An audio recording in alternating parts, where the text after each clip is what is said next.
Good afternoon, members, and I want to thank you for the discipline that you have shown over the last 2 days in returning to the chamber in accordance with the suspension times. So thank you very much for that.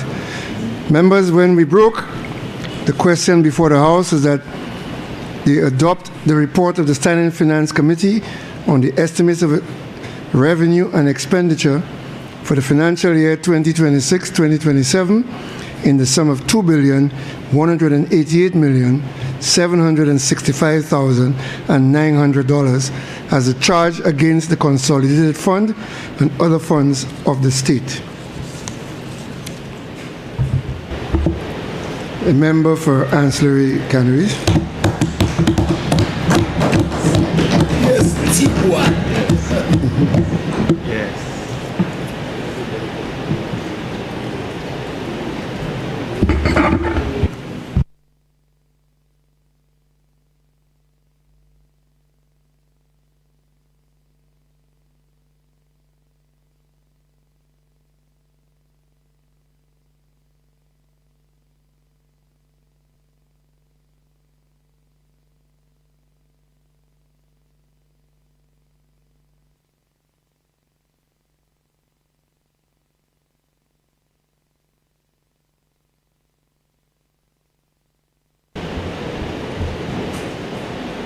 Thank you, Mr. Speaker. Mr. Speaker, when our constituency raises you, fortifies you, and is partly responsible for who you are today as an individual, once you stay, Mr. Speaker, true to that upbringing, they will never forsake you. And on the 1st of December, Mr. Speaker, they spoke very clearly as to what it is that they expect from a member of parliament. Whilst we were in the campaign, Mr. Speaker, whilst they were dancing on stage and presenting nothing but gyration to the people of ancillary canneries, we were busy selling ideas to them, ensuring them that we, if returned to government, will do exactly what is necessary for the people of ancillary canneries. I knew, Mr. Speaker, that we were more than our misfortunes. I knew we were more than what they say we are. I was determined, Mr. Speaker, to pursue a different kind of politics, a different kind of representation for the constituency of ancillary canneries, Mr. Speaker. And I hear other MPs talking about development-sensitive communities, Mr. Speaker. I will choose a different route, and I'll say mine is an aspirational constituency, Mr. Speaker. An aspirational constituency, Mr. Speaker. And that, Mr. Speaker, is what's going to keep driving me as I do my work day to day, Mr. Speaker. We had to believe in ourselves again. That was the mission of the first term, Mr. Speaker. We had to restore dignity. We no longer had to use the address of our auntie in Enchipo when applying for a job, Mr. Speaker. We were working on shifting the mindset in ancillary canneries, Mr. Speaker. And the member for Mikunov is correct. Those definitions of first and second in terms of poverty-stricken communities, Mr. Speaker, we have to do away with those definitions. It is wrong to define people's communities, Mr. Speaker, as poverty-stricken, Mr. Speaker. There are bigger houses in Masquerade, Mr. Speaker, than in other parts of this country where they're not seen as being poor. So I reject, Mr. Speaker, any and all attempts, Mr. Speaker, to deprive my community of anything and to attach a label, Mr. Speaker, that has done nothing for them over the last several years, Mr. Speaker. We are putting positivity back into the people of ancillary canneries, Mr. Speaker. Look at our academic achievements over the years, Mr. Speaker. Our sporting achievements, Mr. Speaker. The development of development committees throughout the community. Structures, Mr. Speaker, towards development. And it's only because, Mr. Speaker, that they are beginning to believe in themselves that they're taking the step and doing what is necessary, Mr. Speaker. On that note, Mr. Speaker, I want to pay a special thanks to the constituents of ancillary canneries. I want to say a big thank you, Mr. Speaker, to my campaign team, the executive of the ancillary canneries Salutia Labour Party Executive Committee, Mr. Speaker. I also want to say thank you, Mr. Speaker, to all those nameless people, Mr. Speaker, too numerous to mention here today, Mr. Speaker, for their love, their support, and their continuous prayers, Mr. Speaker. Mr. Speaker, in ancillary canneries, we don't want pity from anyone. We don't want you to feel sorry for us.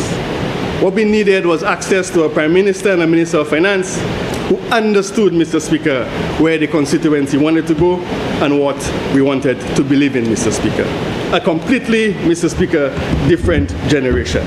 Mr. Speaker, I will now turn to addressing the issue before us, which is the estimates of revenue expenditure for 2026-2027. Mr. Speaker, the estimates of revenue expenditure for 2027 is more than an instrument that is often viewed simply as a statement of revenues and expenditure, but which in truth, Mr. Speaker, is far more profound. The estimates of revenue and expenditure, Mr. Speaker, are one of the most important policy documents of any government. It is where vision meets reality. It is where priorities are revealed, not in words, but in action, Mr. Speaker, in figures. It's about shaping the future of a nation, Mr. Speaker. This budget, Mr. Speaker, serves as a development blueprint, a social contract, and a strategic response, Mr. Speaker, to both domestic needs and global challenges. And Mr. Speaker, I want to assure my constituents that in the preparation of this budget, we were under a different circumstance. Since we've published the budget, Mr. Speaker, there's been even greater issues in the wider global community, Mr. Speaker. So every dollar allocated reflects a decision about who we protect and what we prioritize and how we prepare for the future. We cannot, Mr. Speaker, discuss the budget in isolation from global realities. And that is why the Minister of Finance made it pretty clear to the St. Lucian public at large that if there are any change in circumstances, we will be open and transparent to the people of St. Lucia, Mr. Speaker.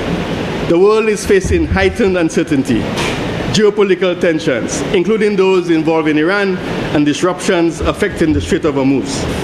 These external shocks are not abstract, Mr. Speaker. They are felt directly by our citizens. This budget reflects this government's clear commitment to transparency, accountability, and results. It sets out, in practical terms, where the nation's resources will be directed, and more importantly, what those resources will deliver for the people of St. Lucia. It's not simply, Mr. Speaker, as I said, a financial document. It's a statement of intent. It's a signal of our priorities, our discipline, and our commitment to impact. At the core of this budget is guided by a very simple but powerful principle, Mr. Speaker, and that is putting people first. This budget focuses on strengthening resilience, driving economic growth, improving public services, and creating opportunities for all St. Lucians.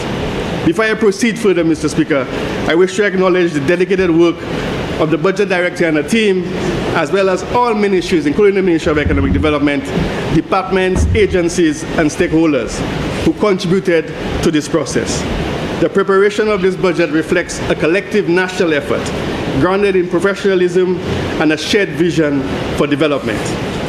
Mr. Speaker, total expenditure estimated at approximately $2,188,765,900, Mr. Speaker, with a total revenue and grants projected at approximately $1,826,347,112. This reflects a deliberate and carefully managed expansionary fiscal stance, supporting growth while maintaining fiscal discipline. We continue to maintain a primary surplus position, reinforcing our commitment to prudent fiscal management and long-term debt sustainability. Mr. Speaker, this is what responsible fiscal management looks like when we are putting people first. But let me also be clear, Mr. Speaker, this budget is not simply about spending. It is about investment. These resources are being deployed to generate returns. Returns in economic growth, returns in resilience, returns in opportunity, and returns in improved quality of life for the people of St. Lucia. This budget marks a decisive and deliberate transition from planning and recovery to implementation and delivery. We are moving beyond fragmented interventions towards a pragmatic, investment-driven approach that delivers real results for the people of St. Lucia. Mr. Speaker, these outcomes are not merely technical achievements. They send a clear and powerful signal. They build confidence amongst investors, domestic, regional, and international, who look for stability and sound economic management.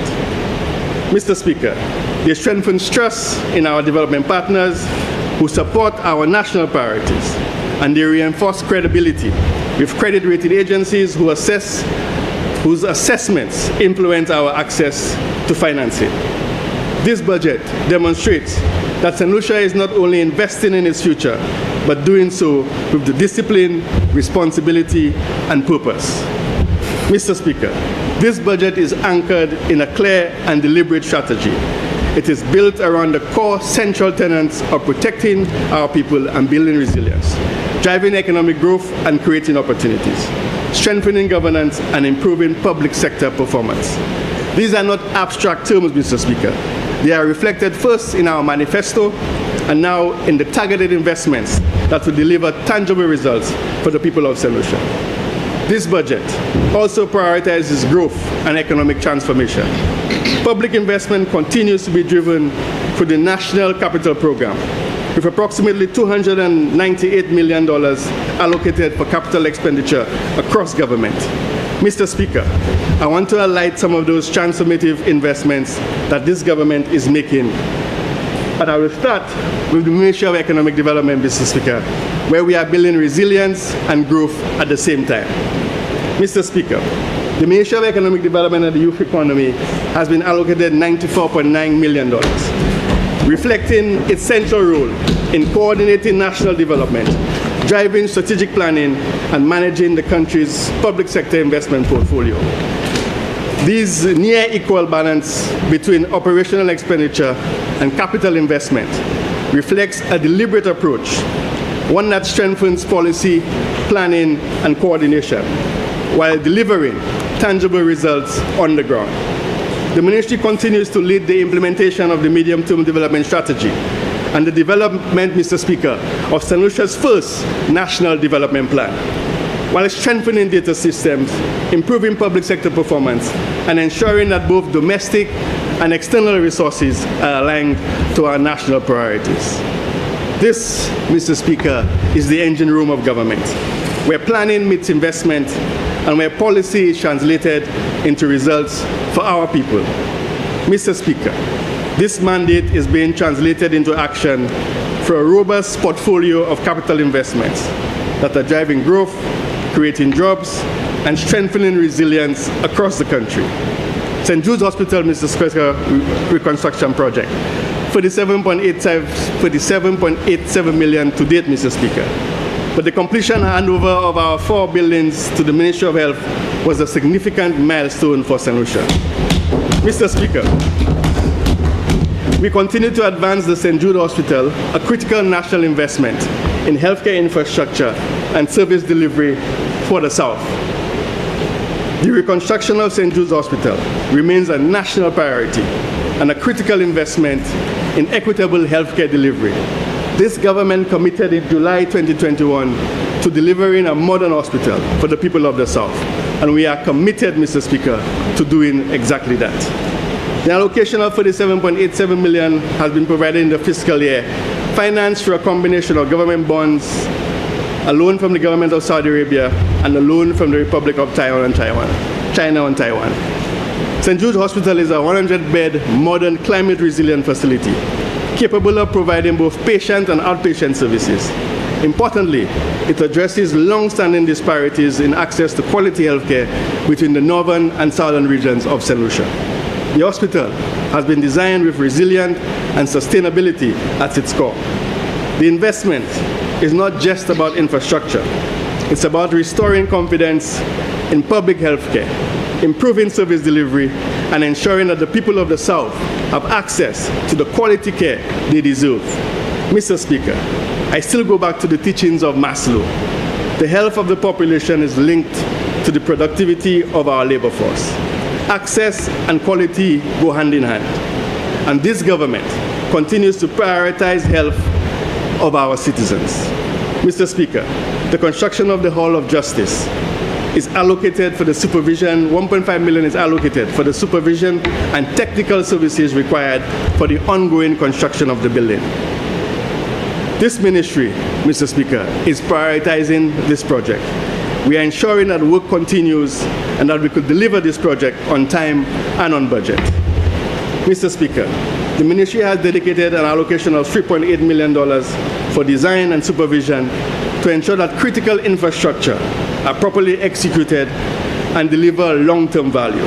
This includes, Mr. Speaker, and it's simply the supervision and design. This includes the upgrades to Sir Julian R. Hunt Highway, ongoing supervision of the Jackmel retaining wall, the Canridge Jetty, the Soufriere Administrative Building, and the Viewford Administrative Building.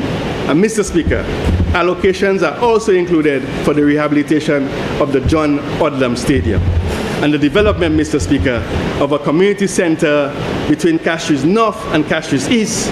We're not quite sure, Mr. Speaker, on which side of the land, but I suspect the member looking at me now would prefer Castries North, but the Prime Minister is from Castries East, so I will suggest on the border of Castries East and Castries North, reflecting the government's commitment to investing in people and communities. Mr. Speaker. In addition, $1.5 million, I said, Mr. Speaker, was allocated for the development of the community center in Castries North, Castries East. Mr. Speaker, this community center will serve as a focal point for cultural, educational, and social engagement, improving well-being and strengthening the social fabric of those communities. Designed with a strong emphasis on inclusivity, accessibility, and sustainability. The facility will cater to a wide cross-section of residents while incorporating technology to enhance connectivity and learning. This project is being advanced through a structured preparatory phase, including design, supervision, site identification, and site preparation, and has been aligned with our national human capital development priorities, including TVET and skills training frameworks. Mr. Speaker, these are not just buildings. They are investments in people, in opportunity, and in stronger, more connected communities. These are not isolated investments. They are part of a coordinated national development program that is stimulating economic activity, creating employment, strengthening institutions, and improving the quality of life for our citizens. These investments are putting people to work, Mr. Speaker, supporting local businesses, strengthening communities, and laying the foundation for sustained, inclusive, and resilient economic growth in St. Lucia. Mr. Speaker, within our first 100 days, we have engaged in over 140 stakeholders. We have engaged over 140 stakeholders to undertake a national situational analysis to initiate development of the medium-term development strategy and St. Lucia's first, Mr. Speaker, as I said earlier, national development plan. Mr. Speaker, this is a significant first step for the Ministry of Economic Development. We are strengthening delivery through a results-based management framework. We are not only investing in projects, Mr. Speaker, we are strengthening the systems that deliver them, and these allocations position the ministry at the center of government's development agenda, with responsibility for coordinating strategic planning, mobilizing resources, and advancing key national priorities, Mr. Speaker. These resources are strategically directed towards priority areas that will deliver tangible outcomes for the people of St. Lucia. Importantly, Mr. Speaker, the ministry is supporting agencies with project development and economic coordination, strengthening M&E and reporting, ensuring that priority projects are advanced efficiently and aligned with national goals, Mr. Speaker. Mr. Speaker, we have a situation where projects usually get into the capital budget list figures before they are actually ready to be deployed. And we're saying that, yes, we want to do or undertake the particular project, but we must be ready before it actually makes the estimates of revenue and expenditure. Otherwise, Mr. Speaker, it puts us under unnecessary strain. Targeted investments, Mr. Speaker, are also being directed towards the Youth Economy Agency, supporting entrepreneurship, innovation, and skills development. These initiatives are designed to create jobs, expand opportunities, and build a more competitive economy. The youth economy is being advanced through a suite of programs under the Ministry of Economic Development and the Youth Economy, focused on youth empowerment, entrepreneurship, and economic participation. These programs are designed to support young people for entrepreneurship development and business support, enabling youth to move from ideas to viable businesses, skills training and capacity building, aligned with national priorities and emerging sectors, access to finance and investment facilitation, helping young entrepreneurs overcome one of the biggest barriers to entry, innovation and enterprise support, including mentorship and incubation. And Mr. Speaker, last week I would have heard in the upper house, someone who I believe would have worked in the Ministry of Commerce would have made a statement that the only risk in investing in the IFC was that the private sector was not ready to handle the injection. And I found it rather curious that the private sector would not be interested in capital. We don't need to tell the private sector what to take advantage of, Mr. Speaker. If it's in their interest, Mr. Speaker, they will do so once we make it available to them. These interventions are not operating in isolation. They are integrated into the broader national development framework, ensuring that young people are positioned to benefit and contribute to growth across key sectors. Mr. Speaker, the point is the Youth Economy Agency is just the beginning of the process. For us, it is part of a pipeline. So you start off with the Youth Economy Agency. We then gravitate you to the St. Lucia Development Bank. We then gravitate to Bank of St. Lucia, for example, and then on and on, whether you list on the stock exchange, which for now, we don't have one in the region for small businesses, but it's something we should really consider as the OECS, Mr. Speaker. Because once you start off in business, you want as much as possible to get access to a variety of options in terms of how you decide to grow your business. Hence the reason, Mr. Speaker, that we need to create this pipeline from the youth economy to SLDB to Bank of St. Lucia to Republic Bank and therefore and therefore. But we need to train those young people, Mr. Speaker, in certain skills before they could face the natural commercial bank, Mr. Speaker. Importantly, Mr. Speaker, these programs are complemented by strategic investments such as community centers, public infrastructure, which will serve as hubs for training, innovation, and enterprise development, particularly at the community level. Through these initiatives, we are creating a structured pathway for youth, from skills development to enterprise creation, to income generation. This is how, Mr. Speaker, we move beyond policy and into impact. The youth economy is about turning potential into productivity and ambition into opportunity. And for the young people of ancillary candidates, and I'll get to my constituency very shortly, Mr. Speaker, we are leaving no stone unturned insofar as delivering for them all of the ambitions. As we speak now, Mr. Speaker, in ancillary, we have a nice little building that we did that I know some of my colleagues hide things, Mr. Speaker, but mine wasn't hidden. It was there. And as we speak, Mr. Speaker, there was the launching of community jazz at the chalet in Ansari, Mr. Speaker. And when you see the picture, if you don't know where it is, Mr. Speaker, you will not believe it's Ansari. And the point I'm trying to make, Mr. Speaker, is we are now moving away from saying this is what Ansari canneries deserve. We don't deserve nothing less than any other constituency in St. Lucia, Mr. Speaker. Nothing less than any other constituency in St. Lucia. Mr. Speaker, effective governance rests on one fundamental pillar: strong, reliable data. Without it, policy is guesswork. With it, policy becomes precision. Mr. Speaker, we are strengthening our national statistical systems, including vital statistics and data governance, to improve decision-making. This effort is supported by the World Bank Finance OECS Data for Decision-Making project. Mr. Speaker, better data leads to better decisions, and better decisions lead to better outcomes for the people of St. Lucia. More targeted investments, more efficient public spending, and stronger accountability. We are therefore strengthening our national statistical systems guided by the National Strategy for Development of Statistics, which provides the framework to modernize data production, improve vital statistics, strengthen data governance, and enhance coordination across all data producing agencies. This work is being supported through the World Bank Finance, as I said, OECS Decision-for-Decision-Making Project, Data for Decision-Making Project, for which an allocation has been made in this budget to advance critical investments in statistical capacity, digital systems, and data quality. Mr. Speaker, for the world to believe us, our data needs to be accurate. Our data needs to be correct. Our data needs to be devoid, Mr. Speaker, of any political or any biases. We, Mr. Speaker, don't instruct ministries to produce data.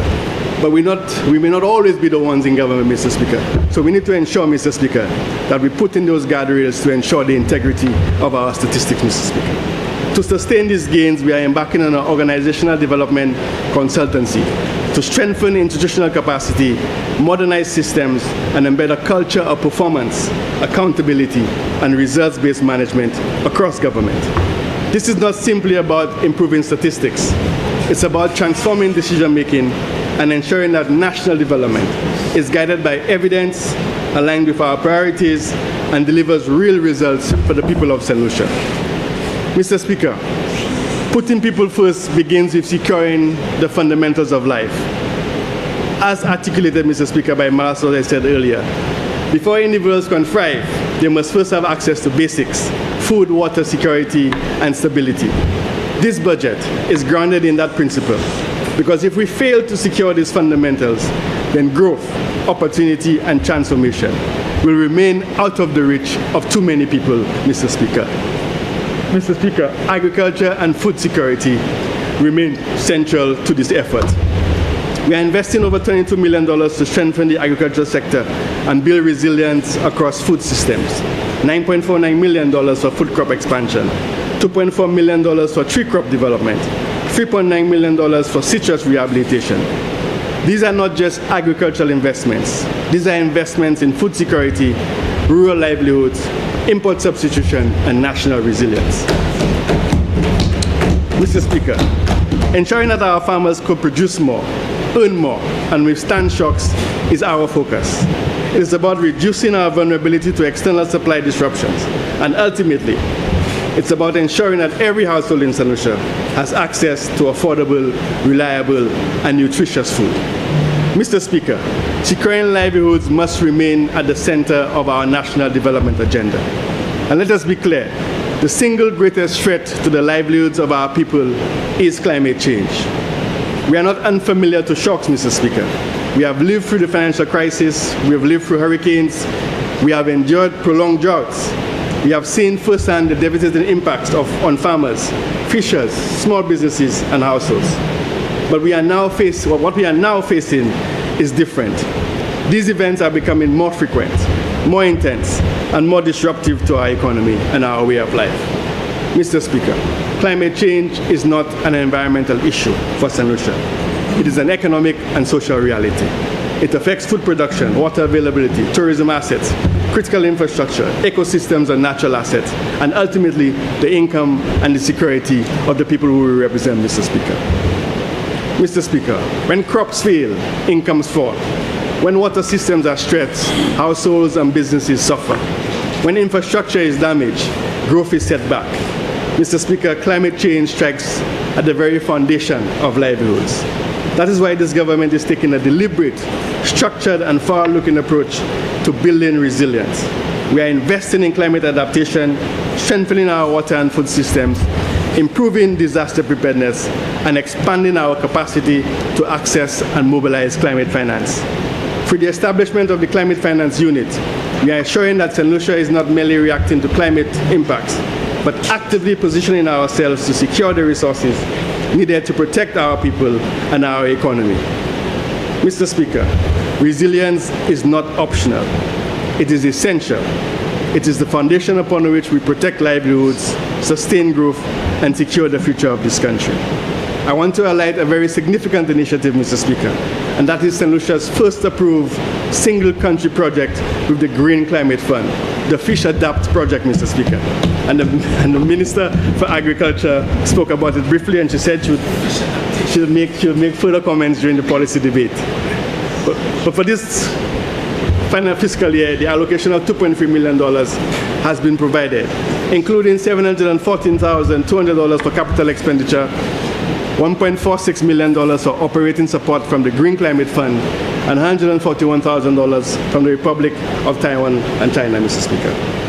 Mr. Speaker, this 5-year project, valued at approximately $45.4 million, is being implemented by the Food and Agriculture Organization in partnership with the government of St. Lucia and financed primarily, Mr. Speaker, through the Green Climate Fund. It will support, Mr. Speaker, approximately 5,000 beneficiaries and strengthen climate resilience in our fisheries sector through improved practices, better access to finance and insurance, and stronger resource management. Mr. Speaker, the beneficiaries span the fishing sector value chain. They are all fishermen and fisherfolk in our villages, seamoss farmers, fishing cooperatives, Mr. Speaker. This project is a bread and butter project for our coastal communities, Mr. Speaker, who depend on fishing, Mr. Speaker, which I happen to represent. Mr. Speaker, this project is a milestone. It signals St. Lucia's growing capacity to access climate finance and to protect livelihoods in the face of climate change. Mr. Speaker, I will leave the rest, like my colleague, for the policy debate. We have heard the cries, Mr. Speaker, of commuters. Investment in road infrastructure is not simply about mobility. Traveling from Canaries to Soufrière or Dennery to Miku is about economic performance, productivity, and opportunity. That is why this government is making targeted investments to modernize and strengthen our road network. We have allocated, Mr. Speaker, funds, as we've said earlier, for the work to take place on the Julian Iron Highway, the Shock Bridge, all, Mr. Speaker, in an attempt to improve the flow and resilience.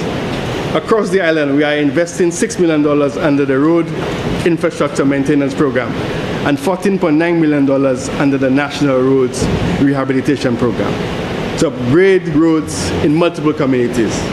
In addition, Mr. Speaker, $560,000 has been allocated to improve road safety through guardrails, markings, and traffic control measures. Safety is important, Mr. Speaker. These investments are deliberate and strategic. Poor infrastructure increases the cost of doing business, reduces productivity, and limits access to opportunity. By improving our road network, we are reducing travel time and logistic costs, supporting tourism and commerce, and enabling farmers, workers, and businesses to operate more efficiently. At the same time, we are building infrastructure that is more resilient to climate impacts, ensuring that our development is not only faster, but stronger and more sustainable. Mr. Speaker, tourism remains a key driver of growth and employment in our economy. And this budget makes targeted investments to strengthen and expand the sector. Tourism is not only about large hotels, Mr. Speaker. It's about communities, constituencies, and people. Mr. Speaker, community tourism ensures that the benefits of the sector are felt at the local level, creating opportunities for small businesses, tour guides, farmers, artisans, and service providers within our villages and towns.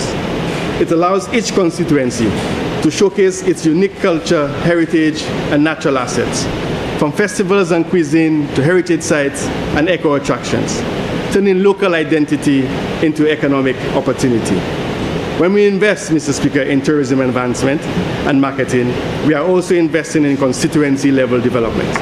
We are creating income streams within communities, supporting entrepreneurship, and expanding opportunities beyond traditional tourism spaces.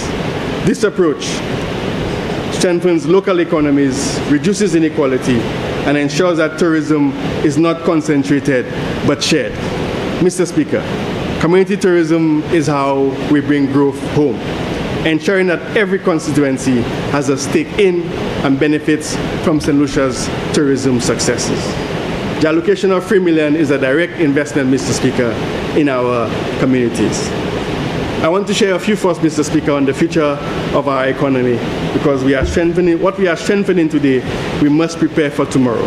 We are making targeted investments to position St. Lucia for a more innovative, digital, and competitive future.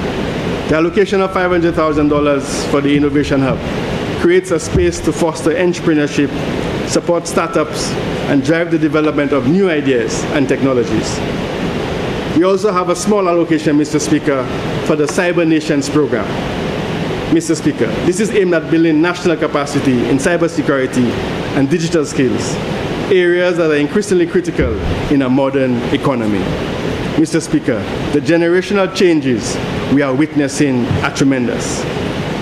These are strategic investments in the economy of tomorrow, expanding opportunities for our people, particularly our young people, and positioning St. Lucia to compete in a rapidly evolving global landscape.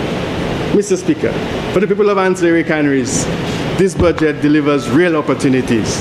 These investments support employment, whether it is in infrastructure, tourism, fisheries, small businesses, agro-processing, because I am indeed going to be spending a lot of time with the Minister of Agriculture, ensuring that my agro-pack is developed in the Roseau Valley. We did not spend enough time on it in the last term because there were still some matters to be ironed out. But I could assure the constituency of ancillary canneries that in this term we will move full speed ahead to develop the agro-pack in the community of Roseau, Mr. Speaker. Mr. Speaker, we must also respond to changing population realities. Youth seeking opportunity, migration pressures, need for inclusive growth. This budget ensures that development reaches communities so people could thrive where they live. So we're going to stop hearing the Minister for Grosley saying that everything that happens in Grosley is a national project. We will develop our communities so they don't have to move to Grosley, Mr. Speaker, and give him an excuse, Mr. Speaker, to ask the Prime Minister for more resources or a bigger CDP. Mr. Speaker, if we speak about investment, we must also speak about results. We are strengthening the public financial management system, digital system, and project execution. Through the RBM, we are shifting from spending to results. The Ministry of Economic Development, Mr. Speaker, will champion this cause in the new financial year. We are focusing on real economic development, development that is measurable, inclusive, and delivers tangible results for our people. And Mr. Speaker, I intend to ensure that this is not just a concept, but a commitment. We will establish a clear scorecard to track progress, measure impact, and hold ourselves accountable as we deliver on the plans outlined in this budget. Mr. Speaker, this is about moving beyond promises to performance, ensuring that every investment translates into real outcomes, jobs created, livelihoods strengthened, and growth that is felt in every community. And Mr. Speaker, the most important part of my contribution is to do directly with the constituency of ancillary canneries, Mr. Speaker. And I will start with the Minister of Sports and say a big thank you to him, Mr. Speaker, the Member of Parliament for Grosley. Mr. Speaker, every single sporting facility in the constituency of ancillary canneries is up to par. Up to par.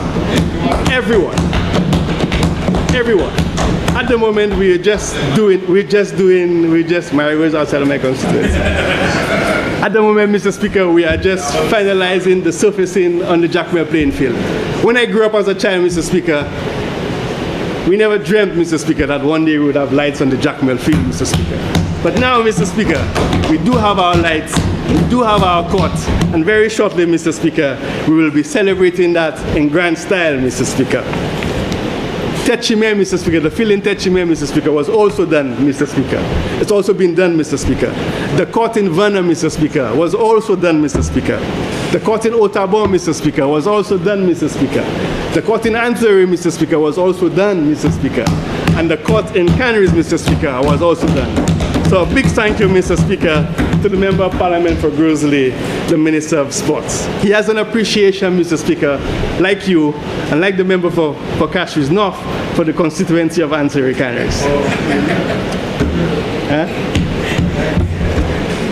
Mr. Speaker, I'm very grateful for that. Every sporting facility, Mr. Speaker. Mr. Speaker, I will start south and move north. The lookout point in canneries, Mr. Speaker. Again, I'll begin by thanking the Minister of Tourism. I'm not too sure, some days, Mr. Speaker, I think he speaks more for creatives than he speaks for the tourism industry. I think he's more passionate, Mr. Speaker, about the creatives of this country. Whenever you hear him speak, Mr. Speaker, He lights up speaking about the creatives, not so much when he's speaking about tourism in general, but he has a real passion and appreciation for the creatives of St. Lucia, Mr. Speaker. And that is why, Mr. Speaker, I was able to have my little chalet in Anseri to take on the performing arts of the community, Mr. Speaker. The jetty, Mr. Speaker, in Canaries was repaired and is now in use by the fishermen of Canaries, Mr. Speaker. Mr. Speaker, repairs to the community center in Canaries was also done. If you see our flooring, Mr. Speaker, you would not believe it's a community center. It's so beautiful, Mr. Speaker. So beautiful, Mr. Speaker. Mr. Speaker, we have also done the small bridge leading to the Wasco facility in Canaries. We've also, Mr. Speaker, was able to develop a river wall, Mr. Speaker, to protect the village of Canaries. Mr. Speaker, we've also been able to, very recently, Mr. Speaker, open the West Coast Fire Station. A promise that was made by the other side, Mr. Speaker, that was never delivered. As a matter of fact, Mr. Speaker, we're still looking for the money that was raised for the ambulance, Mr. Speaker.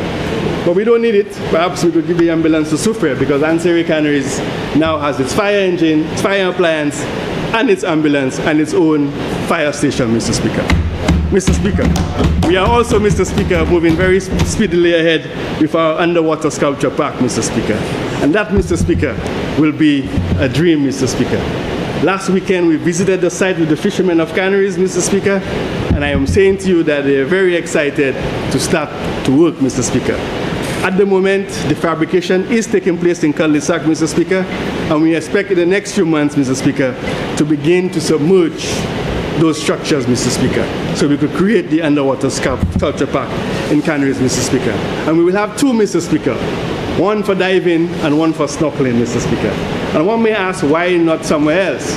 But between Soufriere and Marigot, Mr. Speaker, the only beautiful part of the constituency of the country is Anseri Canaries, Mr. Speaker.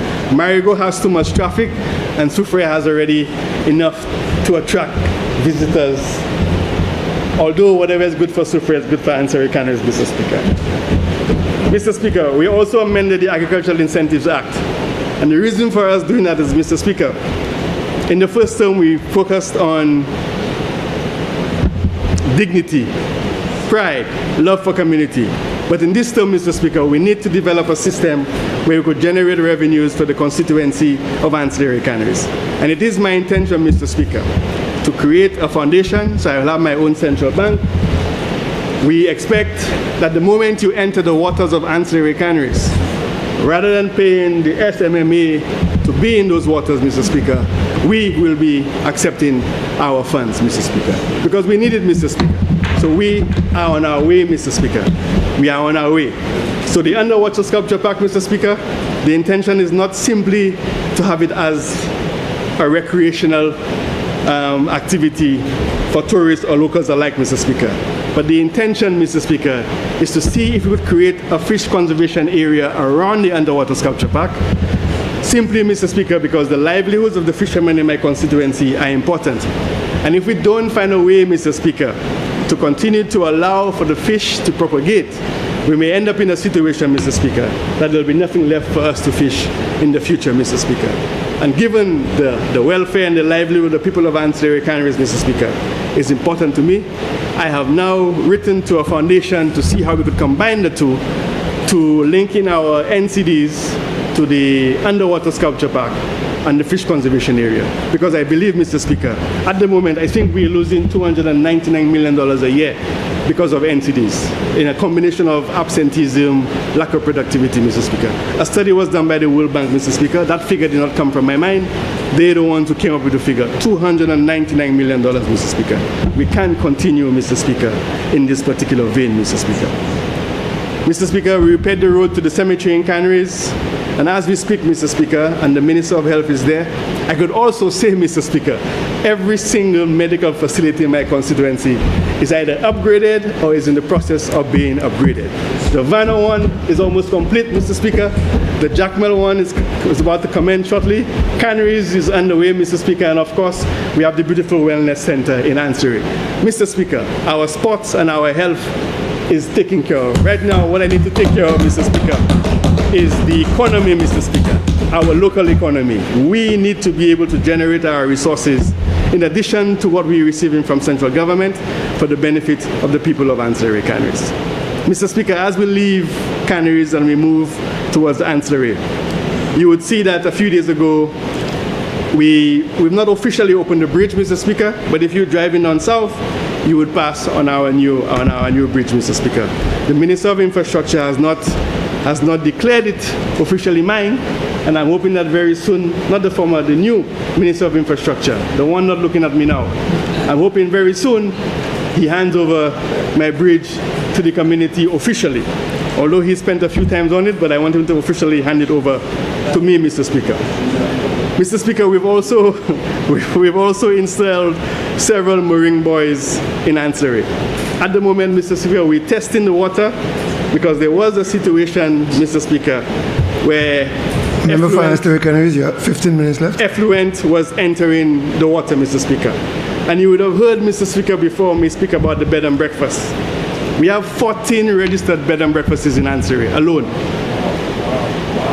Rather than set up a community center, a resource center for the people of ancillary canneries, a brilliant person decided that they would create a bed and breakfast.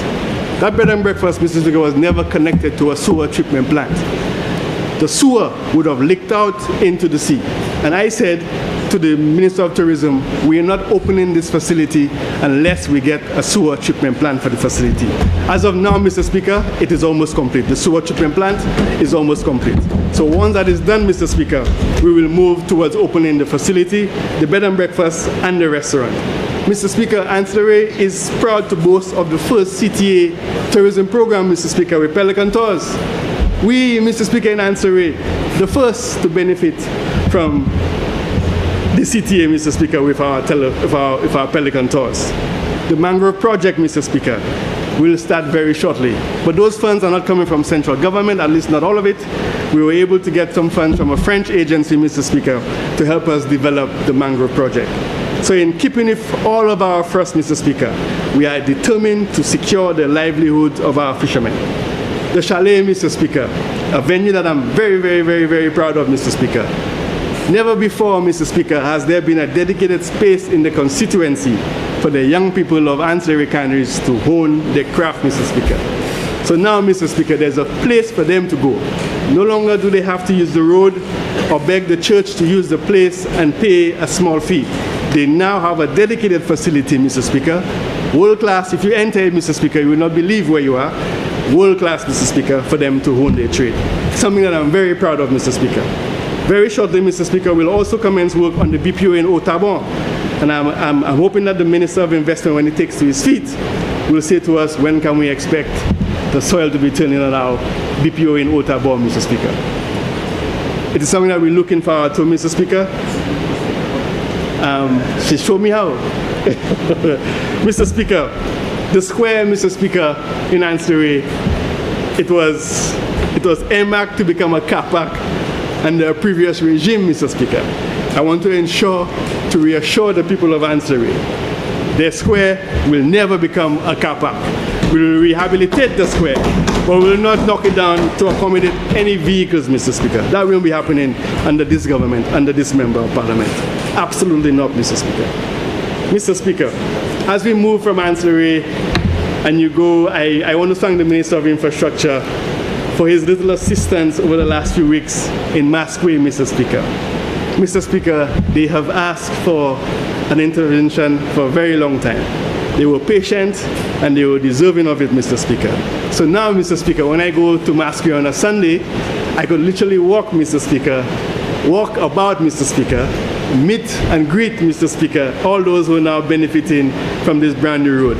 They have never, Mr. Speaker, and the thing about the residents of Masqué, Mr. Speaker, every now and then we meet with the committee. Myself, they call me to a meeting, and we discuss the ideas that are required for the community of Masqué. And every time they put a suggestion to me, Mr. Speaker, we've been able to deliver on it. They wanted some work done on the field in Masqué, Mr. Speaker, we've commenced that. They wanted some work done to the road, Mr. Speaker, we've commenced that. And this is simply about, Mr. Speaker, putting people first. Not gyration, not bolom, not wasting people's time, but literally solving issues facing people, Mr. Speaker. And as we move to Roseau, Mr. Speaker, the Minister of Infrastructure would have mentioned the food court in Roseau, Mr. Speaker. It is a significant addition to what's available in Roseau, Mr. Speaker. But not too far from the food court, Mr. Speaker, we've commenced work on rehabilitating the clubhouse in Roseau, Mr. Speaker. We believe the people of Roseau, Mr. Speaker, deserve a space as well for them to meet, congregate, and have some fun. So we are also, Mr. Speaker, underway, as we speak, renovating the clubhouse in Roseau. The agro park, Mr. Speaker, I'll be keeping particular eye on that, Mr. Speaker, because I believe agro park is a project under the Ministry of Agriculture, but it's funded by an external agency, Mr. Speaker. We had some issues in solving some of the matters, but that has been pretty much taken care of. So I expect we will embark on the designs and the work necessary, Mr. Speaker, to actually make this a reality in what, Mr. Speaker, is undoubtedly one of the better valleys in St. Lucia, Mr. Speaker. Across the bridge. Hopefully it will be on this side of the bridge, Minister of Agriculture, not on the left side of the bridge. Mr. Speaker, when we turn to the other parts of the constituency, I am, Mr. Speaker, from Jackmel, so it gives me great pride, Mr. Speaker, when I am able to see what I've been able to achieve in that community, Mr. Speaker. And it's only odd, Mr. Speaker, that the Minister of Infrastructure did not mention my little bridge in Delagon, Mr. Speaker. He goes around my constituency, Mr. Speaker, spots things and comes and says to me, he never realized that I've done so much work, Mr. Speaker. But Mr. Speaker, we've spent the last 4 years, Mr. Speaker, despite win Kaiped, every single time they say that, Mr. Speaker, I was writing 10 additional votes. Because they never looked at the soles of my shoes, Mr. Speaker. They never looked at the soles of my shoes. They looked on Facebook, they looked to hear what some people were saying, and they believed it, Mr. Speaker. But when December 1st came, Mr. Speaker, the night of December 1st, Mr. Speaker, there was only one man standing. So P.S. Steve Y, Mr. Speaker. Yes. So don't mind all the noise, Mr. Speaker. I heard the Minister of Health saying that he's shy. I won't say I'm shy. I'm just a different individual, Mr. Speaker. When you grow up in a household where your grandmother says to you every single day, you know you must never tell people what you do for people. If you do something for somebody genuinely, you should do it. The left hand should know what the right hand is doing. So, Mrs. Speaker, that is what is in me. It's not as if I have not done things for my constituency. There are very few members of parliament around this table who could compare to what we've achieved in Ansari County over the last 4 years, you know, Mr. Speaker. Very few. And they know it, and they admit it all the time. They have assisted me, Mr. Speaker, every last one of them. Whether it is housing, sports, infrastructure, health, education, tourism, even the Attorney General, Mr. Speaker. They have all, Mr. Speaker. Suffrage. They have all, Mr. Speaker, assisted me in delivering for the people of Ansari County, Mr. Speaker, because they believe, Mr. Speaker, that no community should be left behind, Mr. Speaker. No community should be left behind, Mr. Speaker. So I'm very proud, Mr. Speaker, to be a part of this team, Mr. Speaker. I look forward to another 15 years of working in this team, Mr. Speaker. Mr. Speaker, as you very well know, Mr. Speaker, my community is fertile, it is green, it is warm on most evenings, it is breezy during the day, and okras grow in my constituency, and the rivers is still flowing, Mr. Speaker. But we have some challenges, Mr. Speaker, that we need to deal with. And during the policy debate, Mr. Speaker, I will spend a little more time expounding on that, Mr. Speaker. But Mr. Speaker, I want to again thank every single member of parliament, every minister and member of parliament for their assistance over the last 4 years with my constituency, Mr. Speaker. I want to especially thank the gentleman who has just walked in, the member for Cashville East, the Prime Minister, Mr. Speaker, for never, ever, ever, Mr. Speaker, doubting my ability, Mr. Speaker. Despite everything everyone was saying, he says to me, once you believe in your heart you're doing the right thing, you will do the rest. Not once, Mr. Speaker, not once, Mr. Speaker, has he ever given me advice, although he jokes and he says, I don't like it, but that's not true, Mr. Speaker. Anything the member of Cashville says to me, the member of parliament for Ansari Canaries, will be accepted for what it is, Mr. Speaker, that's why you as advice. That's why I triple my imagine.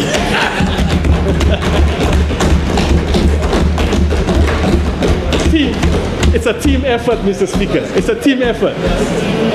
So right now, Mr. Speaker, and you see, he would have, the member for Miku South is smiling because he asked me to be a candidate for him in the Prime Minister.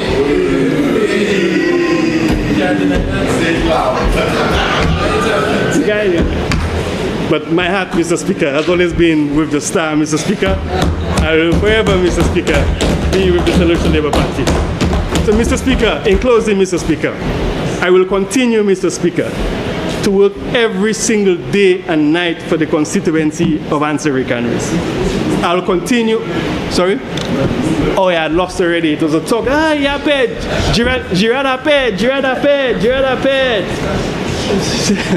But when nomination day came, when the foul threat took him, when he recognized the heat in Ansari, the day of nomination day, that was the end of him. That was the end of him, Mr. Speaker. The trouble is, Mr. Speaker, they see people who have been raised properly and think it's weakness. And imagine, the truth of the matter is, anybody who has attacked the Prime Minister, well, not the Prime Minister, never seems to return in Parliament. So prayer. Ansari Canaries, Kashmir South, I'm hoping the member for Miku South will do the same so he doesn't return to Parliament the next time, Mr. Speaker. Mr. Speaker, when you raise correctly, Mr. Speaker, people seem to take it for weakness. But it's just my undying love for the people of Ansari Canaries and for this country, Mr. Speaker. I've been fortunate, Mr. Speaker, to work overseas, gain some experience, and have a genuine love and thirst for education and knowledge, Mr. Speaker. That's what I do, Mr. Speaker. I always want to improve something, Mr. Speaker, so I'm always looking at something to improve it. And in my constituency, Mr. Ansari Canaries, by the end of the next term, Mr. Speaker, when you visit the constituency like you occasionally do now, you will be so impressed that you'll wonder, Mr. Speaker, if all of the CDP was coming only to Ansari Canaries, Mr. Speaker. To the people of Ansari Canaries, I thank you immensely for your continued support and prayers, Mr. Speaker. We will continue to deliver for the constituency. We will continue to deliver for the people of St. Lucia, and we will continue to serve the country, Mr. Speaker, with only one motive, Mr. Speaker, and that is putting people first. I thank you, Mr. Speaker.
Mr. Speaker. Minister for Finance.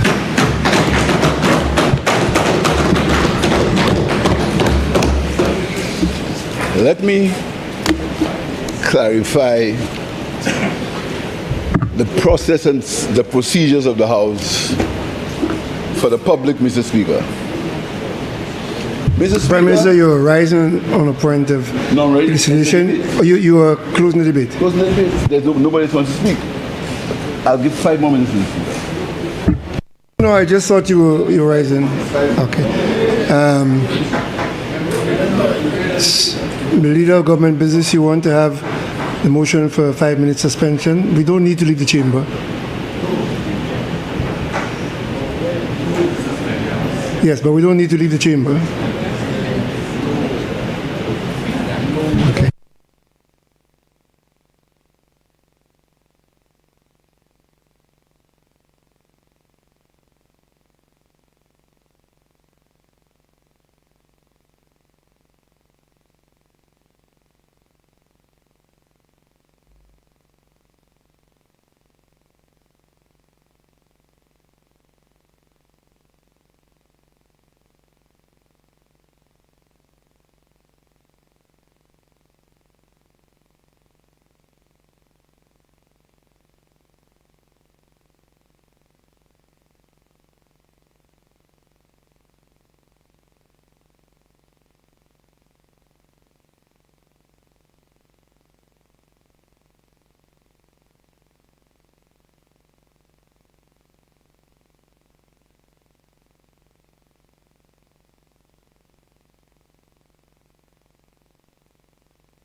Mr. Speaker, Minister of Finance. I rise to close the debate on the estimates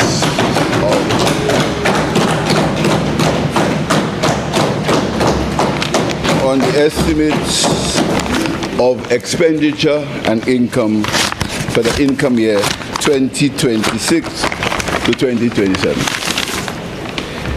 Mr. Speaker, I just want to clarify for members of the public what are the processes and the procedures in this honorable House. Mr. Speaker, every one of us in this honorable House, according to the rules, are equal. We come here based on general elections that are supervised by a commission that comprises of representatives of all political parties. The number of people here is not a function of any one of us.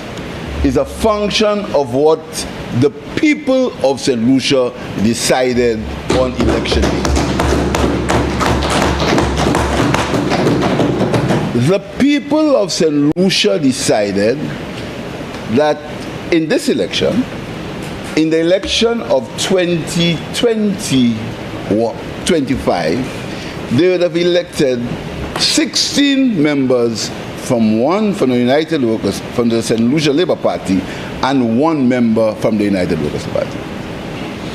In 2021, the people of St. Lucia decided that they would have elected 15 members from the St. Lucia Labour Party and 2 members from the United Workers Party. In 2016, the people of St. Lucia decided that they would have elected 11 members from the United Workers Party and 6 members from the St. Lucia Labour Party. In 1997, the people of St. Lucia decided that they would have elected 16 members from the St. Lucia Labour Party and 1 member from the United Workers Party. In 2001, the people of St. Lucia decided they would have elected 14 members from the St. Lucia Labour Party and 3 members from the United Workers Party. In 2006, the people of St. Lucia decided they would have elected 11 members from the United Workers Party and 6 members from the St. Lucia Labour Party. The people of St. Lucia never elected who will speak first or who will speak last. The people of St. Lucia never said, if you have 1 member, there is any special time for you to speak. In Barbados, as we speak, there are no members of the opposition. There are 30 members on one side, Mr. Speaker. Mr. Speaker, we have given the leader of the opposition the privilege to have the same time with the Prime Minister if he decides to respond to the motion. We've said to him that when the Minister of Finance delivers the budget statement, he can get the exact amount of time to respond, Mr. Speaker. But because of his arrogance and his disgust for the choice of the people of St. Lucia, he believes he has some divine time to speak when he wants. There's nothing legal about that, Mr. Speaker. There's nothing practical about that, Mr. Speaker, or there's no moral correction in that belief, Mr. Speaker. It's because of a belief that he is superior and a belief he doesn't understand that the people of St. Lucia has rejected him twice. He doesn't understand that he had the misfortune of causing the seat of Sir John Compton to be lost in the Parliament. He believes that he must spread his hatred and his envy against us who got elected in this parliament. Mr. Speaker, I'm putting him on notice today that he will be treated in the parliament like a regular member, like all of us, because we are all regular members of the parliament. There is no privilege. There is no privilege in this house for anybody. You've called me up. You've stopped me from speaking. You've told me I've had my time. You've told every member this morning, no extra time. Why does the leader of the opposition believe he has any special privilege? We've given him all the respect that the leader of the opposition should have. So I'm putting him on notice today that he believes he'll speak whenever he wants. That will not happen. And he'll have the time to decide that when we meet in the polls the next time. That is when we are going to decide it. It is decided in the polls. So, Mr. Speaker, I want the young people of St. Lucia to understand that what is happening here is disrespect for the people of Mico South. Disrespect for the constitutional arrangements in the country. There is nothing that says anybody must speak first or last. The Deputy Prime Minister hasn't spoken. The member for Constituency hasn't spoken, Mr. Speaker. But he believes that he has some divine right to speak whenever he wants. Not again. And the only recourse he has is deal with us at the polls. And not even the advice of the member from Denver South could help him.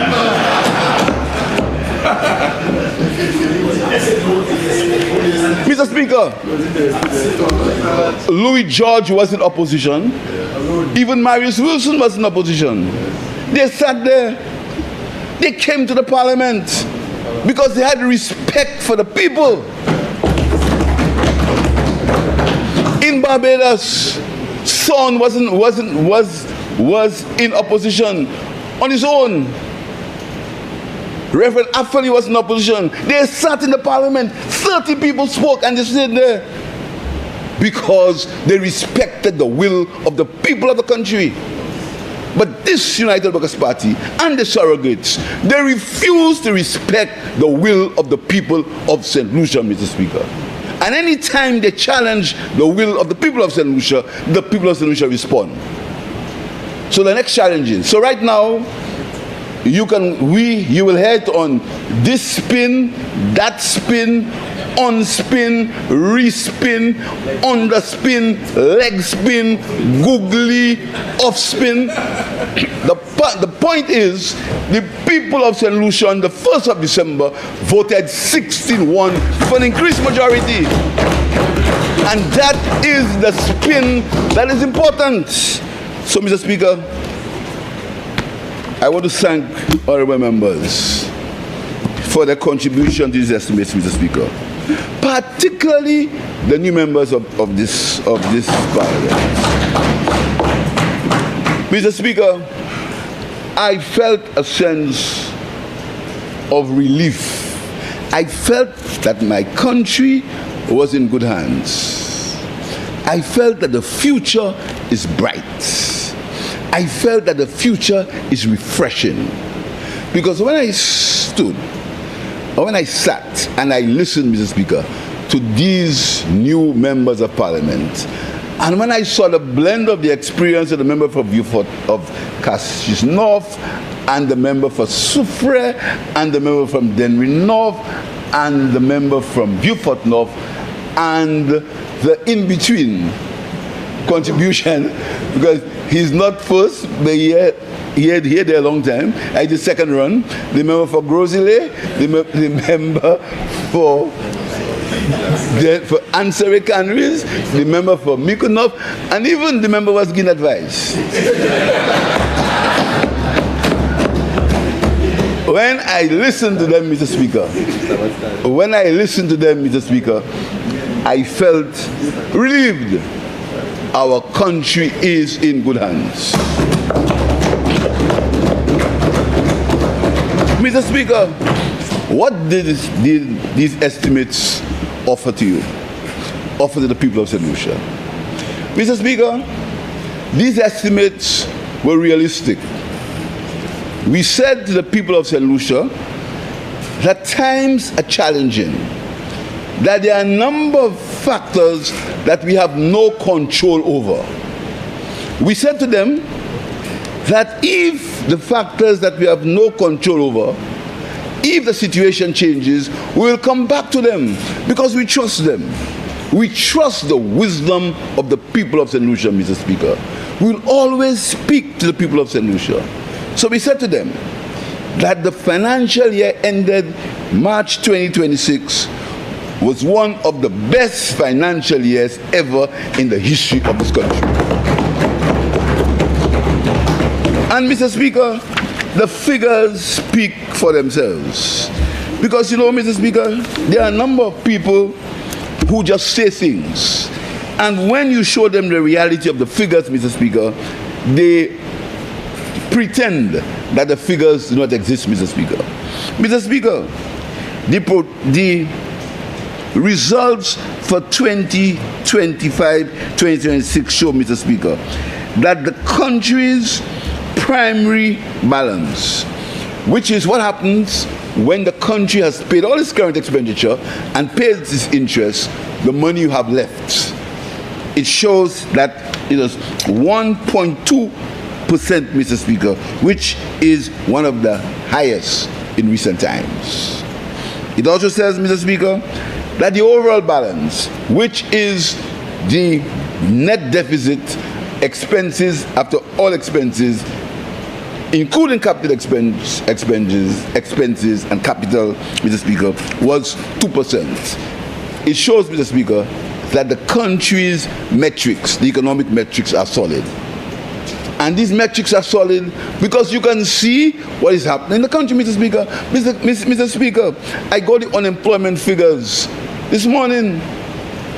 The unemployment figures are some of the best in the history of St. Lucia. You can see it for yourself. Some of the best. You can't deny it. You cannot deny that this country has a construction boom. You cannot deny, Mr. Speaker, that the country is in a position where there's great interest in investment. You cannot deny, Mr. Speaker, that the youth economy is doing very, very well. There's a lot of expectation, there's a lot of hope, and this is why the Minister for Commerce has been stressing that we have to make business facilitation one of our principal pillars moving forward. And this is why we want the private sector and the public sector. And I want to say to the public servants involved in the ministries that have to deal with business, that we need them to attend a seminar on the 8th of April, which is hosted by the Ministry of Commerce, so we can sit together and deal with business facilitation. And the 7th of April? The 9th of April, we need them to attend a seminar that will deal with the ease of doing business in St. Lucia, Mr. Speaker. Mr. Speaker, it's an ease of doing business forum, Mr. Speaker, and it's breaking barriers, enabling businesses to be held at the Finance Administrative Center on Thursday, April the 9th, Mr. Speaker. We want to invite members of the public service in particular, the customs, the inner revenue, the Ministry of Commerce, the Bureau of Standards, the people at WASCO. I'm going to talk to WASCO in a while, Mr. Speaker, because suddenly it's the first time we have a job in St. Lucia. Suddenly. All in a sudden, 2026 is the first time we have a drought, you know. We used to have rain every day. We used to have water flow in the pipe. There never was any drought. But labor and power, no water. Suddenly, that hypocrisy, Mr. Speaker, that hypocrisy. So what you do, you take two losers, you bring them to have an interview by two pipes.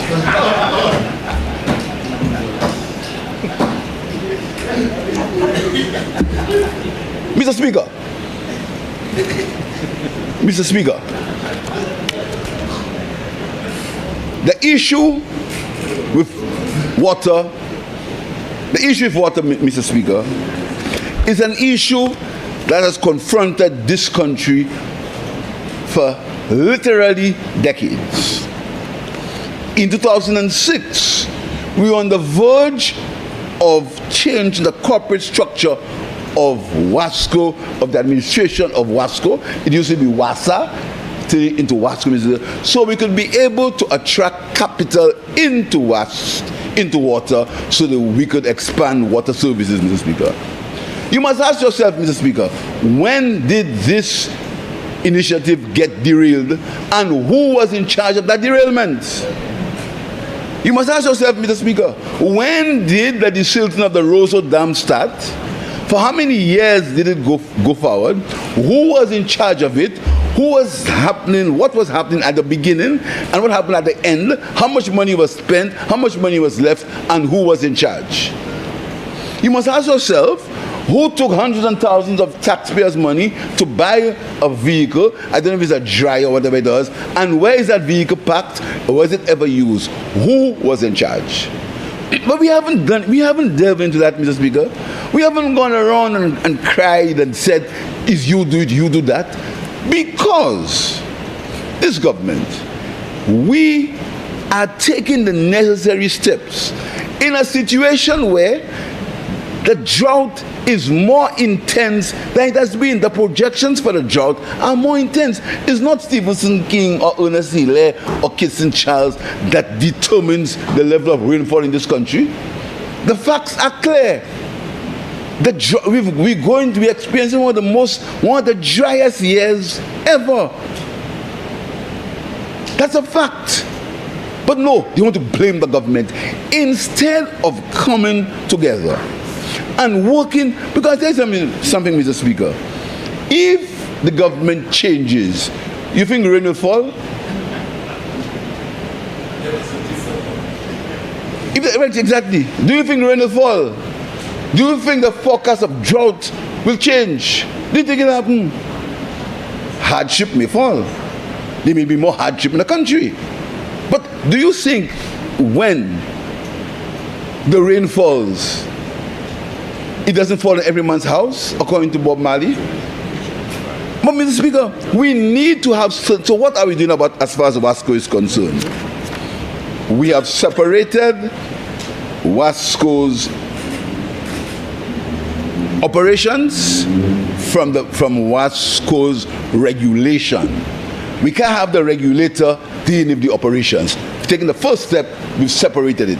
Taken out the operations, put it in one ministry, and put the operations in another ministry. You know why? Because there needs to be an arm's length transaction between the regulation of the water and the operations of the service, Mr. Speaker. We've done that. What's the second thing we've done? We've decided that we will have to find a way to desilt the Roseau Dam. $60 million later, and only $2.2 million left. After there was a fee charge for the desilting of the dam. All kind of excuses. Never blamed anybody. All kind of excuses. So we decided that we have to really desilt the John Compton Dam. What did we do? We looked for experts from the World Bank. We took our time. We looked for experts from the World Bank who will look at it in an impartial way, free from the politics, free from the roro, free from the they say, you say, I say, free from all that, and they would look at it. They've come up with a program that we are looking at. But whilst we're doing that, we are understanding that there are certain areas in the country that need water. In Patience, in Miku. Remember, Mr. Speaker, Miku, Miku.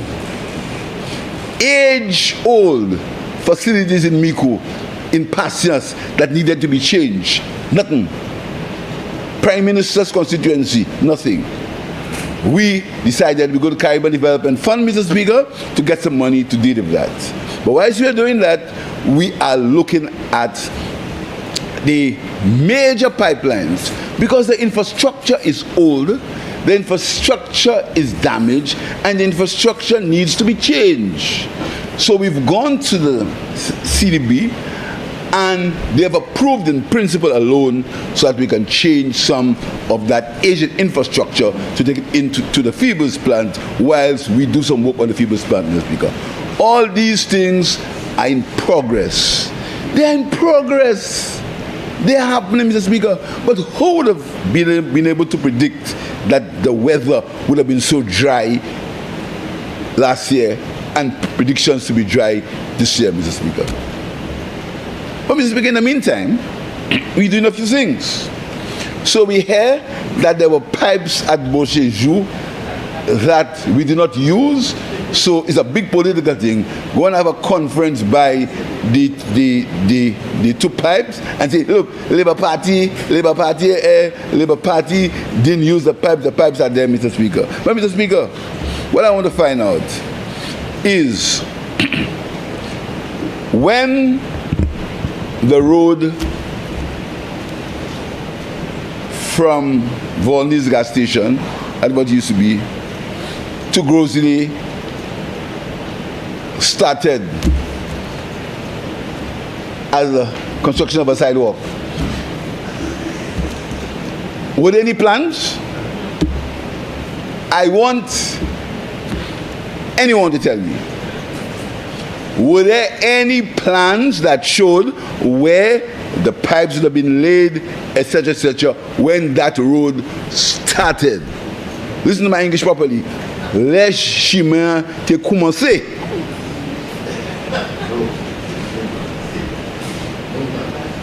Some engineer was called hastily to prepare a plan after work had started. That's a fact. And I don't blame the engineer, and I thank him. I don't blame him. You know, Mr. Speaker, you can't blame somebody if other people are stupid, you know.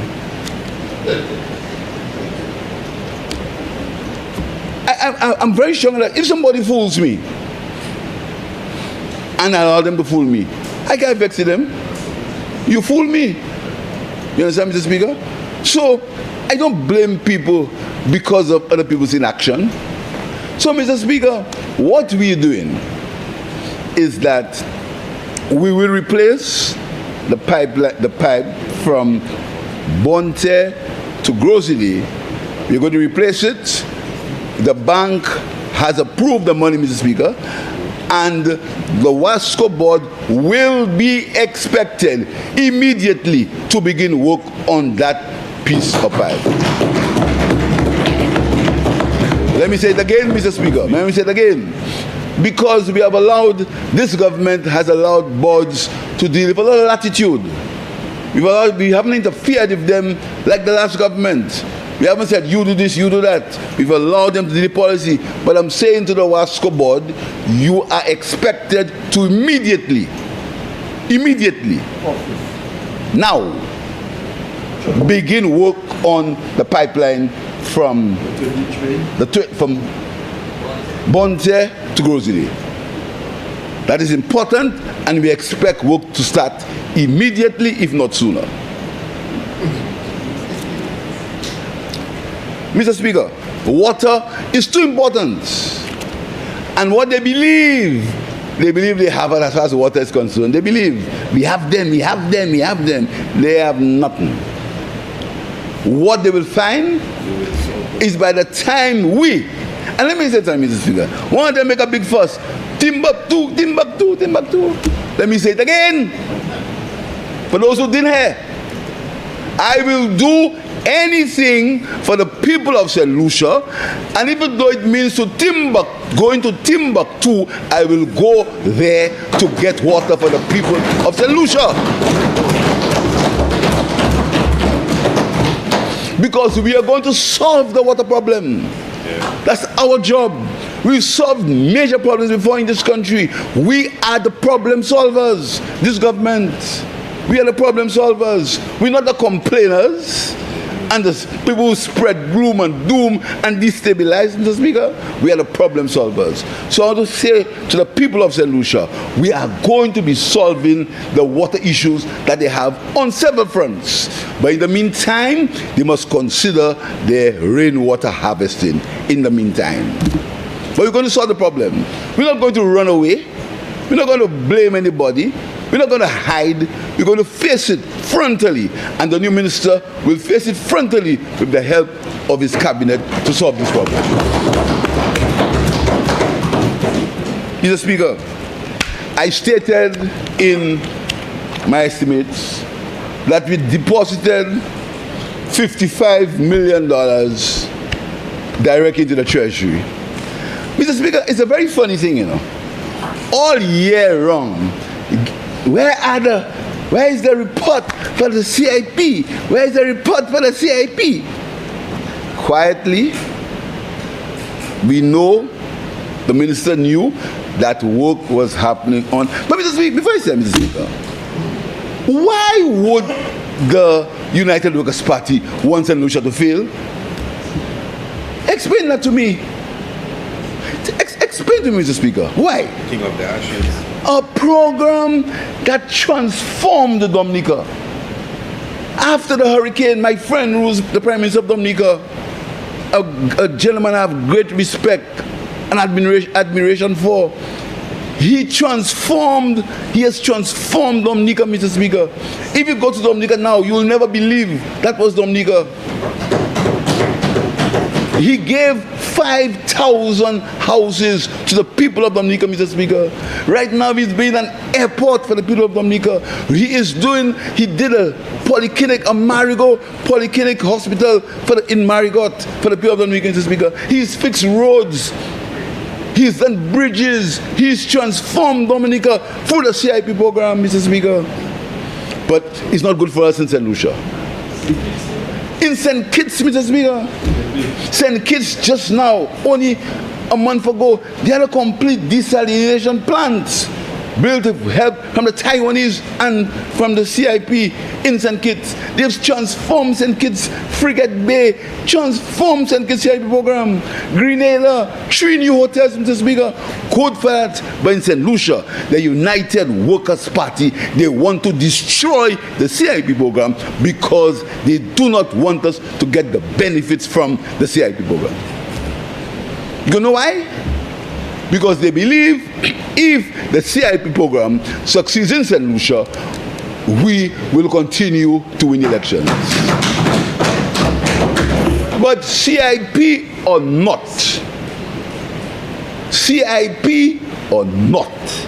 because of the work of the government of the St. Lucia Party, we will win the next elections and the elections to come and come again. Because our work, that's what makes us win, our work, our love for the people of St. Lucia, our desire to see the people of St. Lucia do better. That's what makes us work, Mr. Speaker. So for the CIP program, they said that we had no reports for 4 years. No reports for 4 years.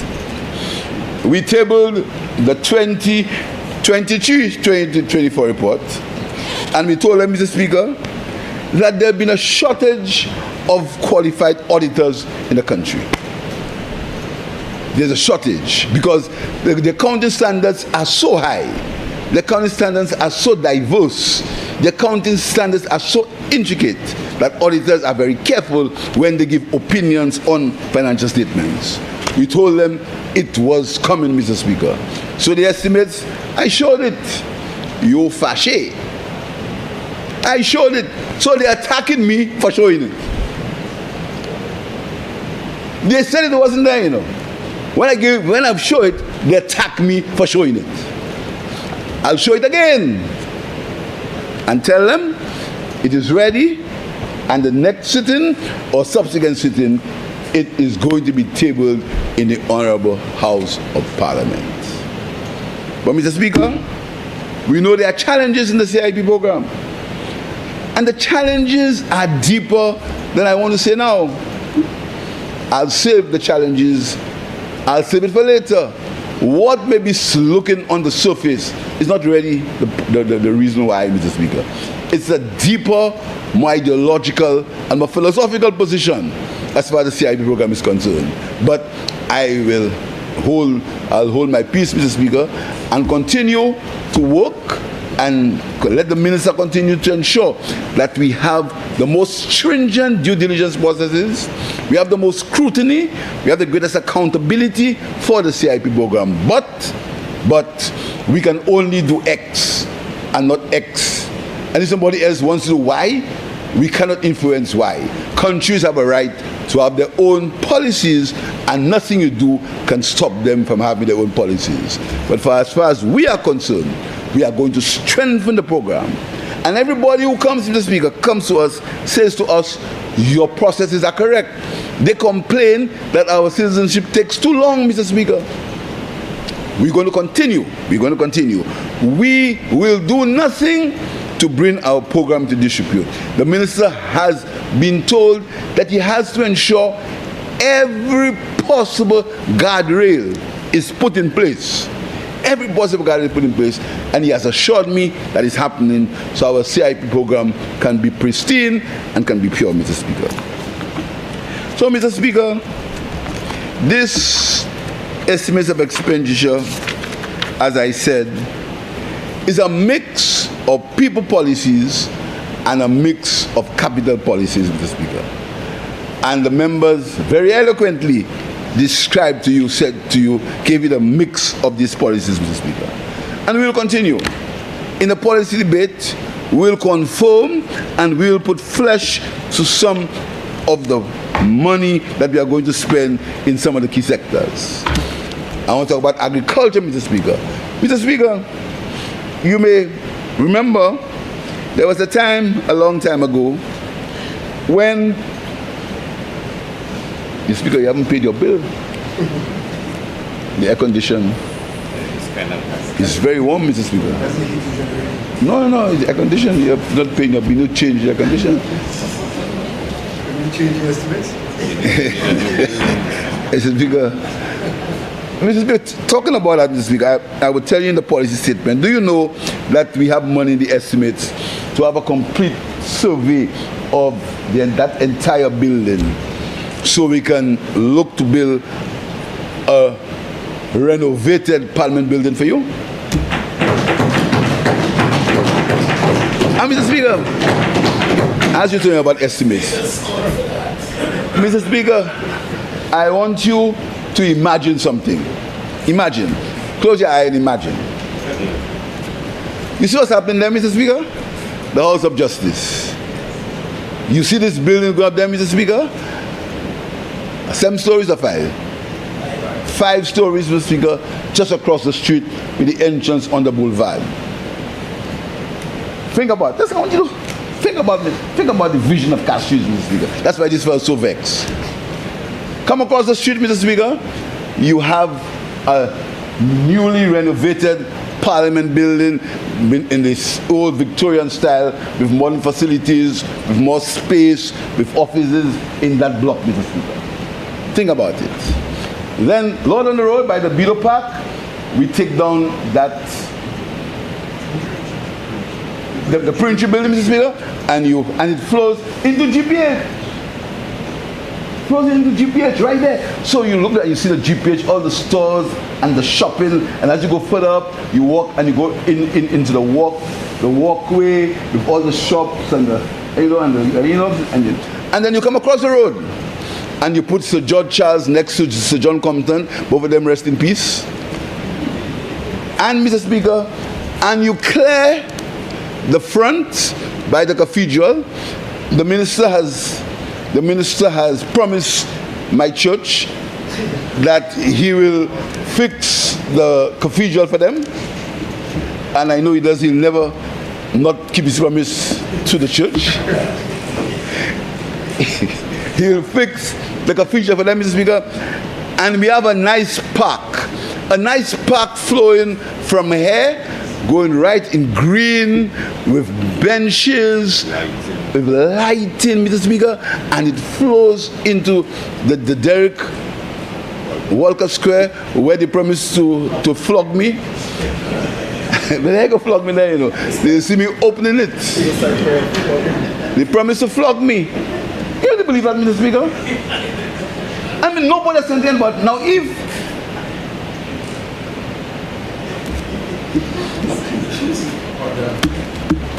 If I say, They'll attack me, I'll say it. If I say no man shorter than me can flog me, you'll hear them attack me. Anyhow, forget that. Mr. President said, no man shorter than me can flog me.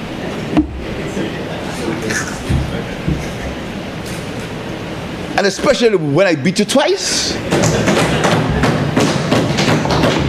And that's what? And that's where we're strong, in the ballot box. Because I want a few minutes to talk about cash receipts. I've never spoken about cash receipts. Never. That's where, that's where we're strong, That's where they can't take. They can talk, they can corral, Facebook, mama. In the ballot box. Come on, beat me there.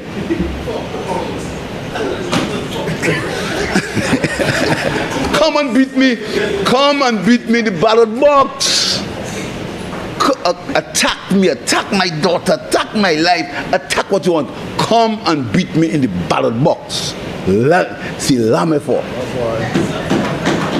So, Mr. Speaker, you come down and you go into the park, Mr. Speaker, and you have cash trees, you have a bank across there, new lights. Mr. Speaker, think about cash trees. Just think, just envisage cash trees in 4 years' time, Mr. Speaker. I want you to just think about it and you see where this country is going, Mr. Speaker. Where this country is going with planning, where this country is going with the right purpose, and where this country is going for the development of the people of St. Lucia, Mr. Speaker. And that is what is entailed in these estimates, Mr. Speaker. That's what are in these estimates. So, Mr. Speaker, I want to tell you that these estimates will continue the work that has been started 4 years ago. The work that we started in 2021 is continuing. And the figures speak for themselves, Mr. Speaker. The figures of how this country is going speaks for itself. But we're not finished yet. And in the policy statement, when you hear from the minister what we have, the plans for tourism, from the Minister of Agriculture, the plans of agriculture, because the Minister of Agriculture has been given the mandate that she has to improve the food security needs of our country. She's been given a mandate. I notice, Mr. Speaker, we have a Minister of Agriculture in heels. In heels. And my friend Mia Motley also has a minister in heels too. You see, you have what? She says she has boots too. So, Mr. Speaker, I have great plans for the agriculture, and I'm sure the minister will continue the trend set by her predecessor, the member for the Enemy South, Mr. Speaker. So, Mr. Speaker, before I end, I want to say a few things about debt, just before I end, Mr. Speaker. Mr. Speaker, we came to Parliament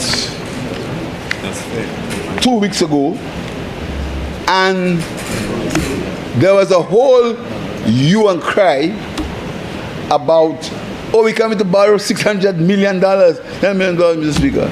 Mr. Speaker, apart from the fact that was not true, the fact is, Mr. Speaker, what was happening there is that there was a loan that we taken from the Taiwanese government, a loan for $192 million to fund as part of the agreement of the Taiwanese for 4 years. That was negotiated in 2021, 2022. We found, Mr. Speaker, that because of the robustness of the economy, we did not need that money to bring into our books. So we took $92 million, Mr. Speaker, and we left the rest, kept the rest. We had access to it, but we did not use it, Mr. Speaker. So when we came to the Parliament to get the authority of the Parliament to have that money available for use, Mr. Speaker, to fund our budgetary proposals if we needed it. The reason why we hadn't taken it before, because the cash flow was doing well, the economy was doing well, we did not need it, Mr. Speaker. Because that year, we only borrowed $88 million, Mr. Speaker, to fund government's priorities. We only borrowed $88 million. So, Mr. Speaker, this year, we came to the Parliament to get the remainder of that money, so we have the authority of the Parliament, and we have included it in the estimates. Whether we will use it depends on how the economy performs, Mr. Speaker. So, Mr. Speaker, I want to end by talking about my constituency. I never speak about my constituency because my constituency is a place that they like to insult the people of my constituency. You know, some of them come that night and park the car. Some of them come, they come, you know, they come in the night and drive and park the car by the road and call people. But they always like to try to demean my constituency. Whenever we're voting for PF4. Now, Mr. Speaker, you must be insulting people to say to them, they voted for somebody from 1997 and they know what they voted for that person for. You're insulting them. And that's why every time they insult them, they come and they vote for me more.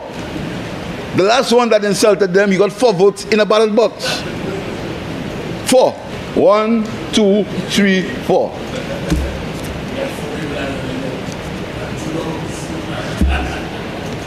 That's the last one that insulted the people of Constituency. They insult the people all the time, Mr. Speaker. What Pierre did for Marchand? What Pierre did for Marchand? Marchand have abandoned houses. Marchand this, Marchand that, Mr. Speaker. You know what Pierre did for the people of Marchand?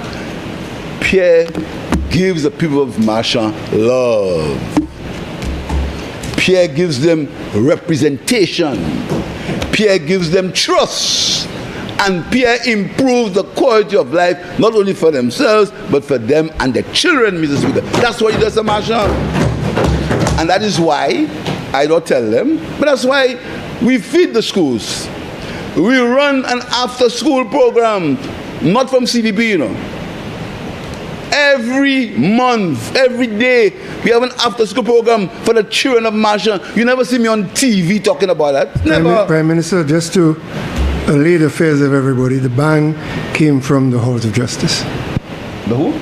The noise you heard earlier was from the Halls of Justice. I wasn't afraid of it. No.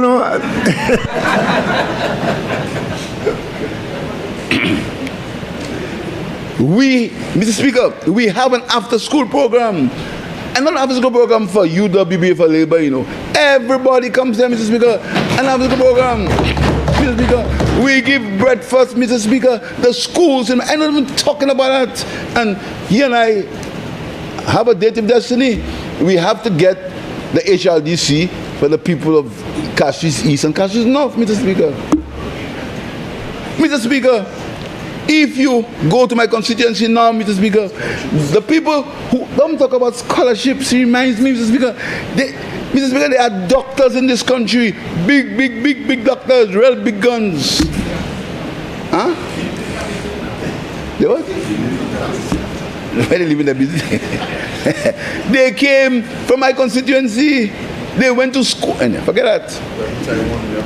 Mr. Speaker, education, engineers, doctors, lawyers, education. They started getting that education from since I gave them exercise books when they're in primary school. The Star printed them. Yes. The Star printed the exercise books, and sometimes they get to me free of charge. Sometimes it was their donation from Rick and Maywin. They donated exercise books to me. I say that loud, even though Rick attacked me sometimes. That's a fact. These are the things that we do for cash. But talk about material things, Mr. Speaker. Mr. Speaker, anywhere we can, we've improved the quality of life in the constituency. Anywhere we can. But how can what can I do about abandoned houses in the constituency unless there's an iron white effort which the minister is heading to see if we can do iron white for abandoned houses? There are abandoned houses everywhere. People just leave up their houses. So you want to attack me because people leave the house abandoned in Marshall? So, Mr. Speaker, let's talk about a little bit about facilities, Mr. Speaker. They play the SC and they hang that. Mr. Speaker, my colleagues can complain because they are more than me. We are building, and you heard my friend from Cashews North talk about cost building. Talk about 1, 2, 3. I checked, when I checked, he had 7.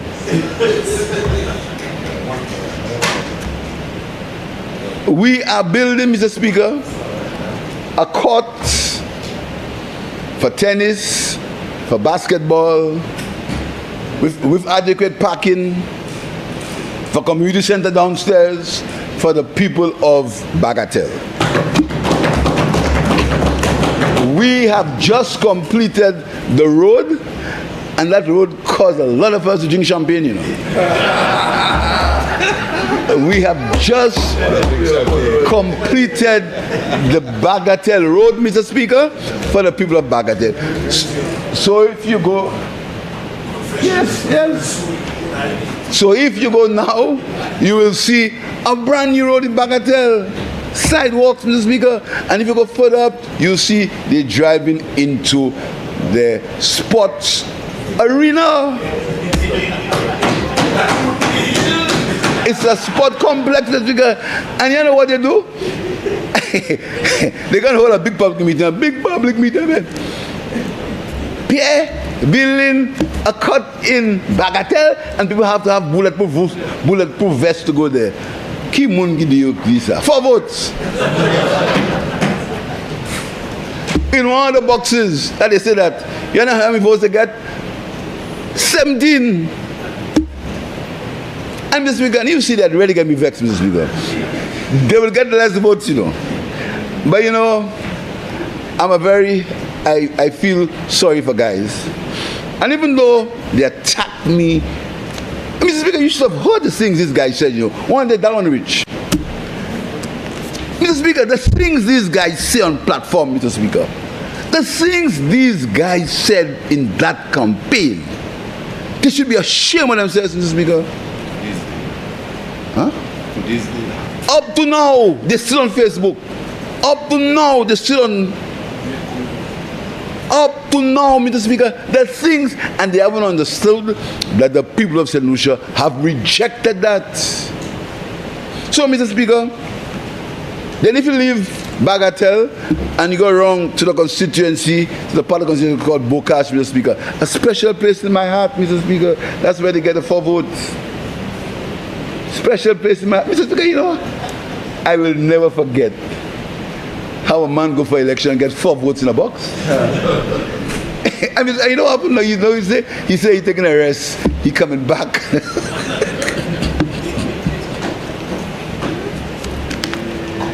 Mr. Speaker, the guy says he's taking a rest, you just watch and see what happens. And you have 3 flags, you know, 3. 1, 2, 3. One flag less than the votes. And they have them flags right up. So when I get up in the morning, I can see it. But anytime I see the 3 flags, I remember 4 votes. So the 3 flags serve as an inspiration for me. Because next time, anyhow. So we come around, Mr. Speaker, and you go into Bocage, Mr. Speaker. And as we speak, we fence in the field by the Minister of Education school. Yeah, we fenced it for you. My people will use it, but we fenced it for you. We fence in that school, Mr. Speaker, that field, there are lights in there, so we fence in it. And if you go high up, Mr. Speaker, you will see that we've refurbished the Bocage court. Refurbished it completely, Mr. Speaker. Then if you go further down, Mr. Speaker, apart from what you see in Bocage, Mr. Speaker, everybody in Bocage can go at the home with the high heel shoes. Yes. Everybody there, everybody, and I'm proud because they were patient, Mr. Speaker, and they needed it. So you come for them, Mr. Speaker, and you go to Anchipo, the Anchipo Summit. You'll see that we've redone the Anchipo multi-purpose court. You see, we have put toilet facility in the court.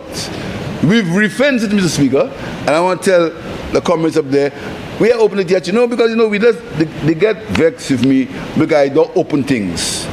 Because I'm not a scene man. I'm not a story man. I'm not a person that like scene. I don't like to be seen. I just like to do things, let people feel it, let people enjoy it, and let people pay me back by giving them 4 votes in a box. That is my satisfaction. My satisfaction in being in politics. When I see people take a line, Mr. Speaker, take a line. I saw a young lady. She went, Mr. Speaker, the lady went in every polling station just to vote for me, you know. Starting on Chipo. She came down, went to the Marshall School, couldn't vote there. Went up to the Parish Center, couldn't vote there. Came down to the Marshall Grounds, couldn't vote there. You know where she voted? Pave. Just vote for me. That's my satisfaction. And that is what they can't take. That's why they're on my case. Some of them think they were brighter than me in school. But that don't matter. That's it. So even though you feel you're brighter than me in school, and you ought to be Prime Minister, not me, the fact is, the people of St. Lucia made me the Prime Minister twice for that matter. And I'm humble about it, and I thank them sincerely, and my colleagues here. So, Mr. Speaker, I just gave you a little tour of my constituency. But I want to tell you, Mr. Speaker, that yes, Mr. Speaker, started with my colleague, the Minister of Education, continue with Mr. Speaker. If you go there, you're going to see free stories of school going on there, you know. In Anchipo, free stories of school, 3. Just like Viewford North. Free stories of school buildings in my constituency, Mr. Speaker. So when they talk about what they do for Marchand, that they do for Marchand, I just laugh and I say to them, Father, forgive them, for they know not what they say. So, Mr. Speaker, I want to tell you that I thank members for the support of the estimates. We are going to have the policy discussion on the 21st of April. I want to be sure that I've cleared up to the public of St. Lucia what are the facts as far as speaking in this honorable house is concerned. I hope I've cleared it up. There is no priority speaking in this house. The only priority speaking is the person who moves the motion. That's the only priority speaking. There is no one who has a priority to speak in this house when he wants. No one. You speak in the house when you catch the speaker's eye. And you saw it happen this afternoon. So you can't blame Dr. Francis, the speaker. You can't blame him because we stayed about 10 minutes, Mr. Speaker. We waited for 10 minutes to give the gentleman a time to speak. But his arrogance, his lack of respect for the people of St. Lucia, his lack of respect for the people of Miku South, that's what caused him not to speak. And what they'll do, they'll go on an attack, a personal attack.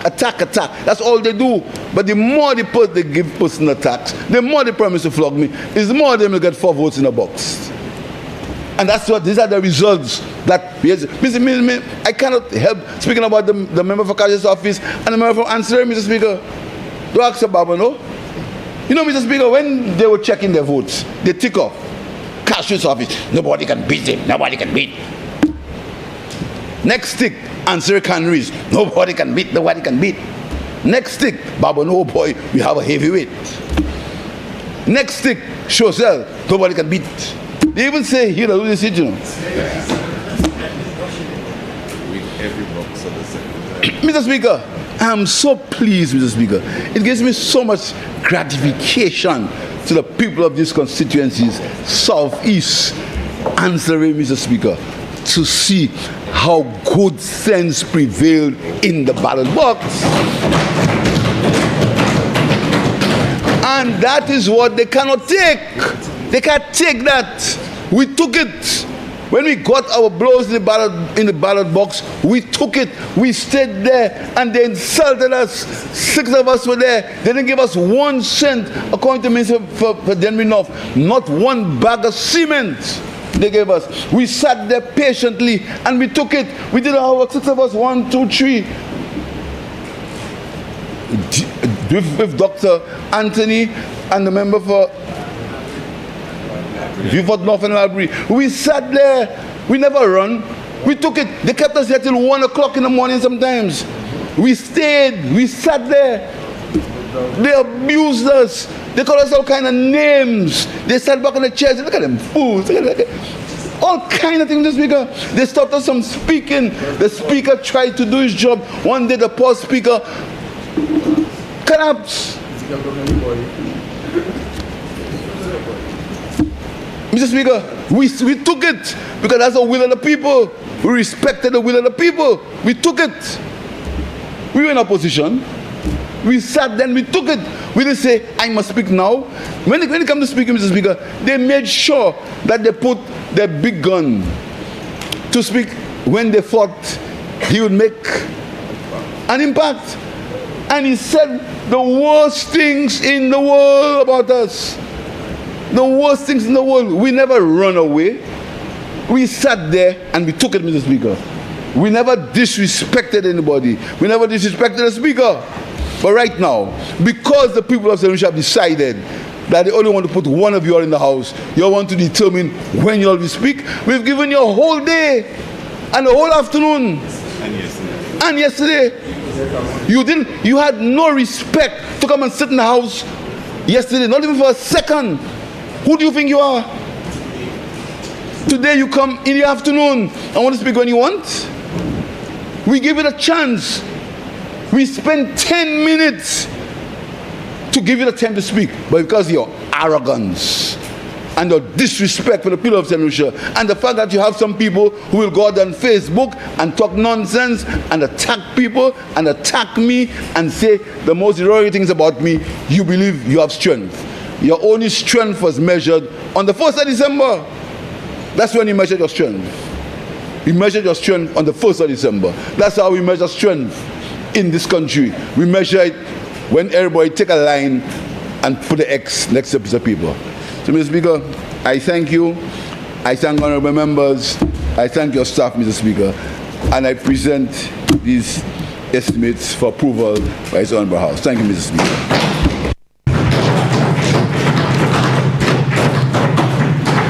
Honorable members, the question is that this Honorable House of Assembly do adopt the report of the Standing Finance Committee on the estimates of revenue and expenditure for the financial year 2026-2027 in the sum of $2,188,765,900 as a charge against the consolidated fund and other funds of the state of St. Lucia.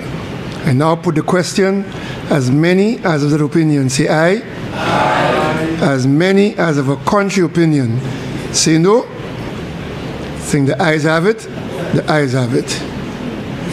Leader of Government Business. Mr. Speaker, thank you very much, Mr. Speaker. I think, Mr. Speaker, before we formally move for the adjournment of this Honorable House, Mr. Speaker, I think on behalf of all honorable members, I would ask that we express our sincere appreciation for the hard work, the dedication that has been shown by, I think, one of your members of staff, who I think today is the very last time she will be with us, Mr. Speaker.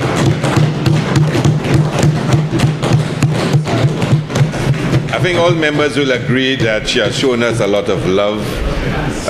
She's been very, very supportive, Mr. Speaker.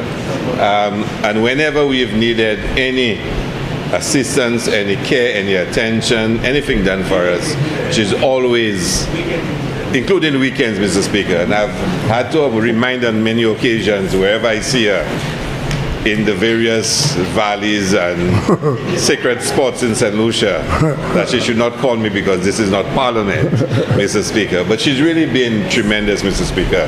And we will say to her that we certainly will miss her. and her presence, Mr. Speaker. The staff at Parliament, Mr. Speaker, I think all of us will agree, are really wonderful individuals that work hard, Mr. Speaker. No. But she's really been exceptional, and we will not forget her, and when we do see her, we'll always remind her of how wonderful she was and how we appreciate her, Mr. Speaker. So all of us will say goodbye in our own personal ways when we meet her downstairs for a drink, Mr. Speaker. I trust that you, Dr. Speaker, made available some refreshments, Mr. Speaker, to acknowledge her departure, Mr. Speaker. And of course, I think there is a small token, Mr. Speaker, to present to her. No? Yeah, but move the motion for adjournment. But move the motion first. Yeah. So adjourn the House first. No. Once the motion is made, Mr. Speaker, members can speak thereafter. Yes, Mr. Speaker. I beg, Mr. Speaker, that this House stands adjourned. Mr. Speaker. Yeah, go ahead. Yeah. I do move that this House stands adjourned. Sine die. Honourable members, the rules are for a member to speak after debates. They can only do so at the adjournment before I put the question. So before I put the question, Prime Minister, you would have noted the minute you spoke about the heat and the fact that you were giving us a new building, the room cooled down, right? Okay. So to quote certain people, even the rooms were listening. Also, I want to commend members for the discipline they showed in the 10-minute interval between the member for ancillary canneries, the conclusion of his contribution, and the rebuttal by the Minister for Finance. Everyone's sat in their place without heckling, because the fact is the Speaker has no authority to decide who speaks. In addition to the mover of a motion placing his lights on and catching the eye of the Speaker, the standing orders make provision for any member at any time in the debate, whether after the first speaker or the last, to move a motion to close the debate. And the rules say that once that motion is put, there can be no debate except for the Speaker to put the question. If the question fails, so be it. But there's no debate, and that has been used in this House several times to close debates. I recall well at the motion of no confidence brought by the member for Castries South. By the member of Castries East, that even before the one person on that side who actually had experience of being Prime Minister to have responded to that motion, the debate was closed. That was the member for Vieux-Fort South. The Hansards are there. I'm not making this up. The facts are there. So the Speaker has no jurisdiction to advise anyone at what time to speak. And the minute the mover of the motion, the Prime Minister and Minister of Finance, put his light on, the rules state that his light caught my eye, I must call him to speak. And finally, members, the Deputy Prime Minister and Leader of Government began the tributes. But there is something I want to say about the Deputy Clerk. And only two people outside of the presiding officer who sit in this House know the history. The Deputy Clerk began in the public service as a consequence of the STEP program.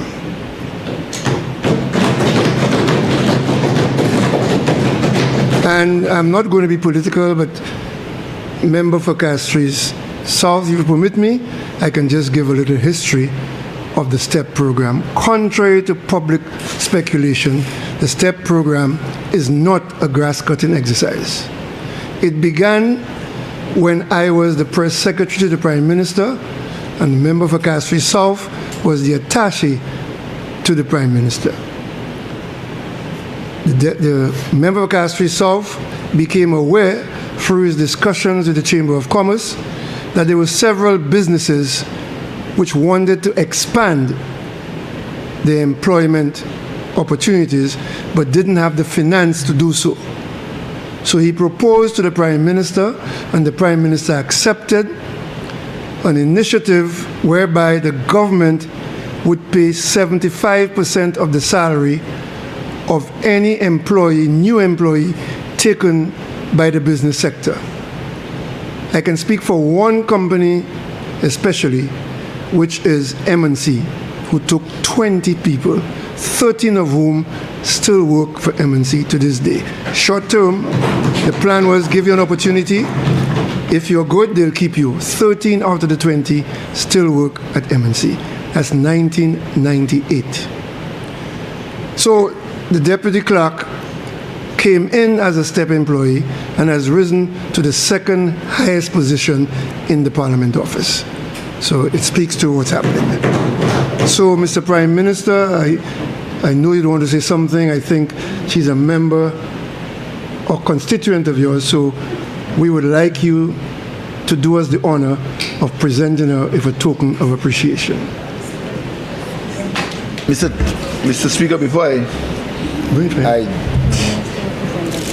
gladly have that privilege, I would also to join you and my friend and colleague, the member for Cashew South, in really applauding the work done by Ms. Motut as far as this Parliament is concerned, Mr. Speaker. Ms. Motut is not only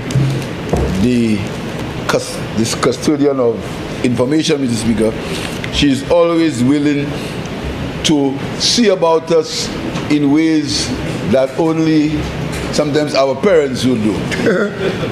Ensuring that we get properly nourished, ensuring that we get, as far as you will allow the budget to, that the catering is good, ensuring that we eat, Mr. Speaker, and sometimes drink.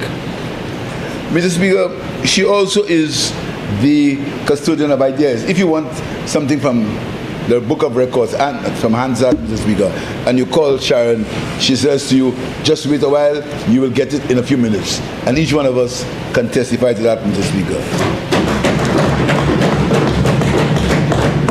And Mr. Speaker, the notable thing about Ms. Montu is that she treats all members of the House equally. When we were in opposition, she treated us well. She treated members of the government side well. She never discriminated in the treatment of members. She had the understanding that all members of Parliament are equal. The professionalism, Mr. Speaker, to treat all of us with a level of respect that we deserve, Mr. Speaker. And having been able to survive, Mr. Speaker, the number of years she survived. And I'm sure sometimes it wasn't easy to survive under some circumstances. Sharon needs to be applauded, Mr. Speaker, for her tenacity, for understanding of professionalism, and for her love for service to the people of St. Lucia. Well, Mr. Speaker, I don't think that Sharon will go on retirement. I think she may move, but to think of retirement is something that you cannot think of. And I don't see a parliament happening without Sharon. I don't know. It's going to be a very, very different parliament, Mr. Speaker. He will, my friend will not get his coffee. And some of us who have exquisite taste, like the member for Castries North, he said, he has sort of exquisite taste. He doesn't tell anybody, but he has. Sometimes I've even seen him got Hennessy after a session, Mr. Speaker, and Sharon to find Hennessy for him, Mr. Speaker. And the member for Denry North, his takeaways. Sharon makes sure that's available, Mr. Speaker. Really, Mr. Speaker? So we are Really, feeding Mr. more than Speaker? 17 members? Huh? We are feeding more than 17 members? That you have to ask him that. And Mr. Speaker, but seriously, the way, and I mean, that's a bit emotional, the way I saw Sharon was concerned about you, Mr. Speaker. I mean, the way she was concerned about you, Mr. Speaker. You are a lucky man to have somebody to be concerned about you, Mr. Speaker. I saw almost as if she was feeling the pain, your pain, Mr. Speaker. She was feeling, Mr. Speaker. That is loyalty at its highest, Mr. Speaker. And people like that must be appreciated. So I hope we can find somewhere for Sharon to continue to hone her skills, Mr. Speaker. I'm sure other members may want to say something, but I am very happy. She worked well with the leader of government, Mr. Speaker. And sometimes, yeah, easy to work with you. Like even pronouncing sign the day. And Sharon always used to calm him. Okay, calm him. To be able to calm him is a big job. Mr. Speaker, but it was all done in good jest and good things. So Sharon, we wish you all the best. We hope that you're not going to retirement, but you're just going somewhere else. And your skills will always be there for the people of St. Lucia, for the Parliament. Thank you very much.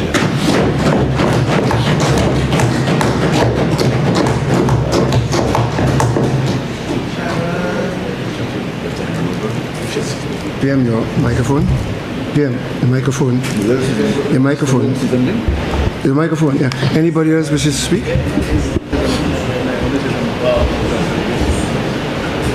can't see a mic.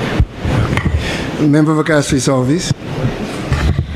Thank you, Mr. Speaker. I'm not sure on which standing order I rise, but I was instructed, and I believe we must take opportunity when given to us to share how important people are in our lives. Some of you may not know, but Miss Montut and I are related. We've had our fights, we've had our laughs, we've cried, we've done a lot together, but what has been said about her is absolutely true.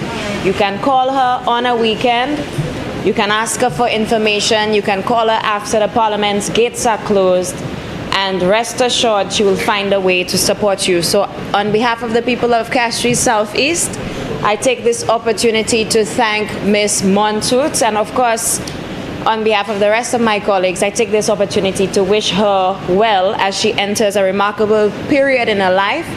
I want to tell her that farming is always an option for persons who wish to explore and give back to their community. So once again, congratulations to her, and I wish her all the best.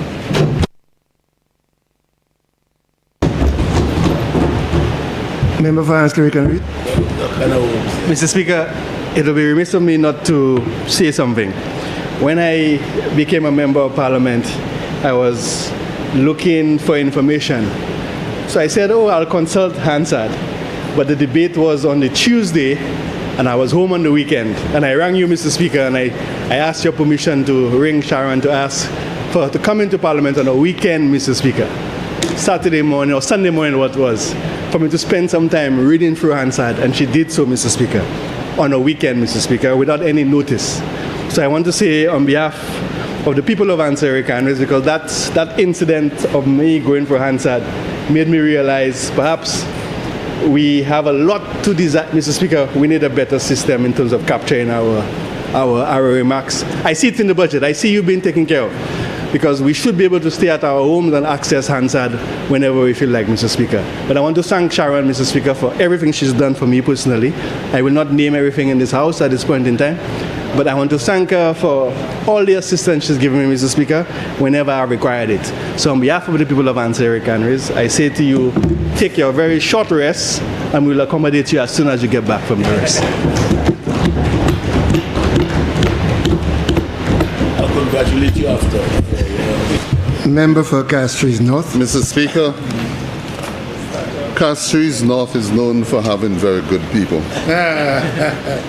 And I'm proud this afternoon, though it is to a certain extent a kind of sad moment that Sharon is leaving us, but I'm proud as a parliamentary representative to express my own appreciation for the work she has done in the Parliament. Sharon has, ever since I returned to Parliament in 2006, been part of the institution, and she has given dedicated service to all of us, I'm sure. And as the PM indicated, she treats everybody the same way. In opposition, in government, she's at your service, she's willing to help, and she has absolutely no reservation about helping all. She has been a great resource, and for us in Castries North, particularly Carolee, we have one or two members from Carolee here this afternoon, I am sure we'll find the opportunity for you to be out there, but to be with us. Once again, I thank you for all that you've done, for me, for other members. I'm not speaking on their behalf, but I know you've been doing quite a bit. And I do hope that this event this afternoon is not the end of your contribution to your society and to your country. I thank you. Best wishes. Member for Grizzly. Thank you, Mr. Speaker. Of course, the love in this room is palpable, and for me, Sharon, I've heard people say you've treated everybody the same, but I kind of feel different. Sharon and my mom's sister are like very best friends, and obviously my mom's sister is my aunt, so Sharon always treated me like a nephew. It always felt like I was talking to Auntie Marcia when I was speaking to Sharon, because she felt that responsibility when I just came in to really show me the ropes around Parliament and to make sure I was always taken care of. And so for me, congratulations on your stellar work to the government and people of St. Lucia. May you continue to be fully blessed. Thank you. Member for Castries Central. Mr. Speaker, I really did not want to elongate the exercise today, but it would be remiss of me, having been on both sides of the political aisle, to press my mute button in not expressing appreciation with the way Sharon treated me, irrespective of where I found myself.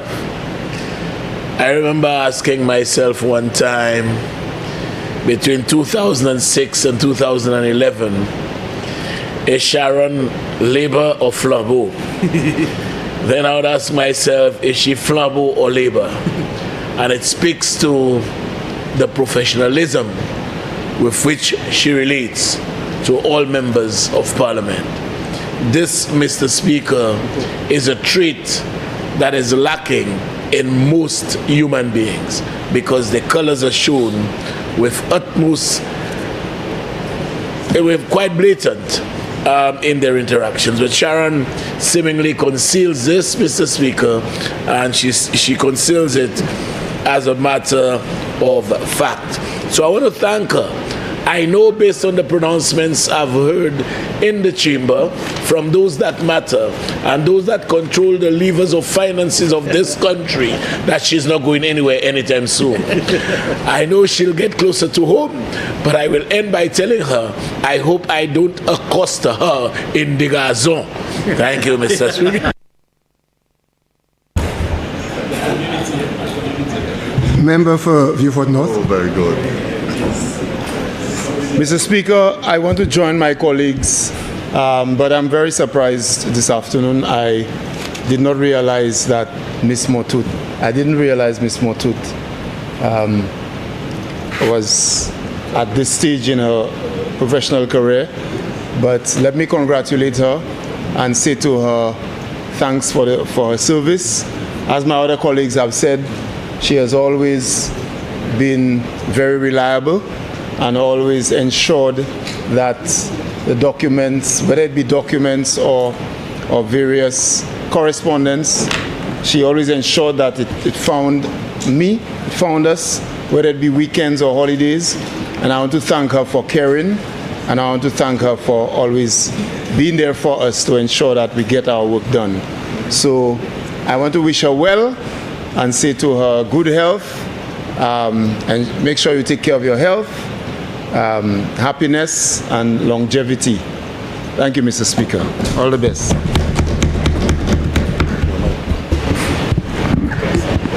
Member for Labrie. Thank you, Mr. Speaker. Mr. Speaker, unlike my colleagues who spoke before me, I really do not remember the first time I met Sharon. I look into memory's eye, and I do not remember at all the moment of our meeting. But what I remember is the manner in which she treated everybody in this honorable house. And Mr. Speaker, you would understand that I do not remember because I was first elected in this honorable house in 2006, and we are in 2026. But it's important, Mr. Speaker, to recognize that she served in the parliament and she was quite impartial. And like my colleague from Castle Central would indicate, you ask whether she's Labour or Flambeau. And her politics never really defined the quality of her work, the quality of her output. She would serve every administration with distinction and great dexterity. And so, the same way I didn't remember our first meeting, I know nothing about retirement either. Retirement is never a concept in the lives of great people. Those who have touched the lives of parliamentarians in ways unknown to our imagination. And so, Sharon shall remain in the Parliament of St. Lucia. Her memory, her work, shall be anchored in the very procedures of this House. Because sometimes when we debated, we'd have 1 a.m. in the morning and she's there, talking about procedures when there are points of collision. But all in all, my dear sister, I hope that you remain in the parliament of this country, even after your retirement has been announced. I thank you for your service on behalf of the constituents of Labrie Auger. We do appreciate your professionalism and continue to engage that level of professionalism in everything that you do. Now, since my colleague, I will end like this, since my colleague talked about des gazons, I, speaking after him, I'll say trois gazons. Thank you very much, Mr. Speaker. I just want you to know des gazons wasn't a place, huh? The leader of government business, could you make the presentation too? I think you want me to speak. Oh, I didn't see. Sorry, Madam Member for Soufrière for Saint-Jacques. Thank you, Mr. Speaker. Mr. Speaker, I'm going to be extremely brief. But I believe as one of the seniors in this august chamber that I need to add my voice to what has been said. And it's almost, yes, I don't want to think it's like 20 years in the Senate and in this room. And yes, we have seen our sister and our deputy clerk at work, and we have felt her service, her love, more than anything else. What I remember Sharon for and want to recognize her for is her person skills. And it is a skill that is almost dying in the service, Mr. Speaker. And I'm hoping that in addition to all the things that we can do and remain, Sharon, I want you to remember that the love and care that you show to people, not only to us in this chamber, because you are Sharon and you remain Sharon. What you share with us is what you share with everybody. So I want you to continue sharing that, and I want to highlight that because I think it is an area that needs to be emulated by our young people coming in, our civil servants. So thank you for being you, Thank you for the service that you have provided in this August chamber and to the people of St. Lucia, and continue serving wherever it is. Let the Lord guide the footsteps. I thank you. Thank you. And since only elected members are permitted to speak during a sit-in, I will put the question first. We adjourn, but I'd like to ask members to remain for 1 minute so that the leader of government business can make a presentation to her. But before that, the member for Dennery North. Right. Thank you, Mr. Speaker.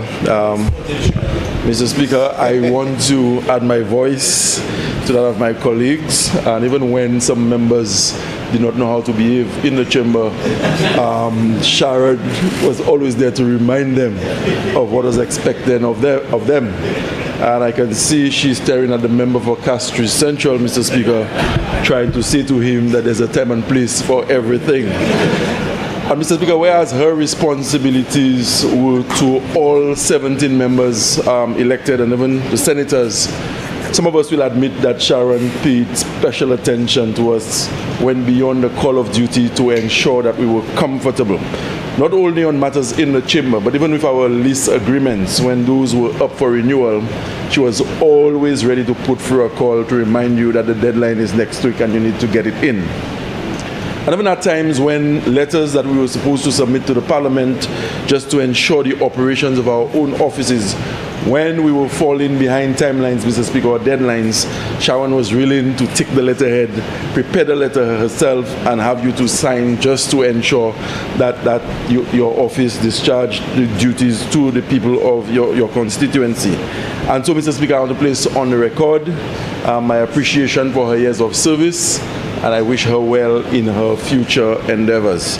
I know we will be having a celebration downstairs, and off the record, a lot more will be said in expressing our appreciation for what she would have done for us and for this Parliament. Our financial contribution only allows for celebration during sit-ins. Honourable members, the question is that this House stand adjourned sine die. And now for the question, as many of that opinion say aye, aye. As many of a contrary opinion say no. I think the ayes have it, the ayes have it, sitting adjourned. But please remain while the Sergeant of Arms removes the mace so that the leader of government business can present a gift from the Parliament to Sharon and give an opportunity to respond to all of your well wishes. Thank you very much.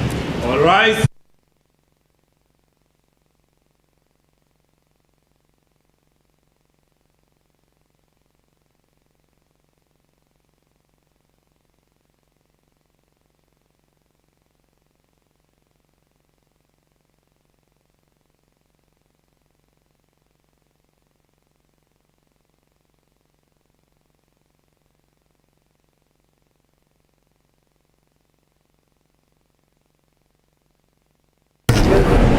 Well, we've come to the end of day 2, and which is also the final day of debate on the estimates of revenue and expenditure for the year 2026 to 2027 in the amount of $2,188,765,900. This afternoon, the debate continued with presentations from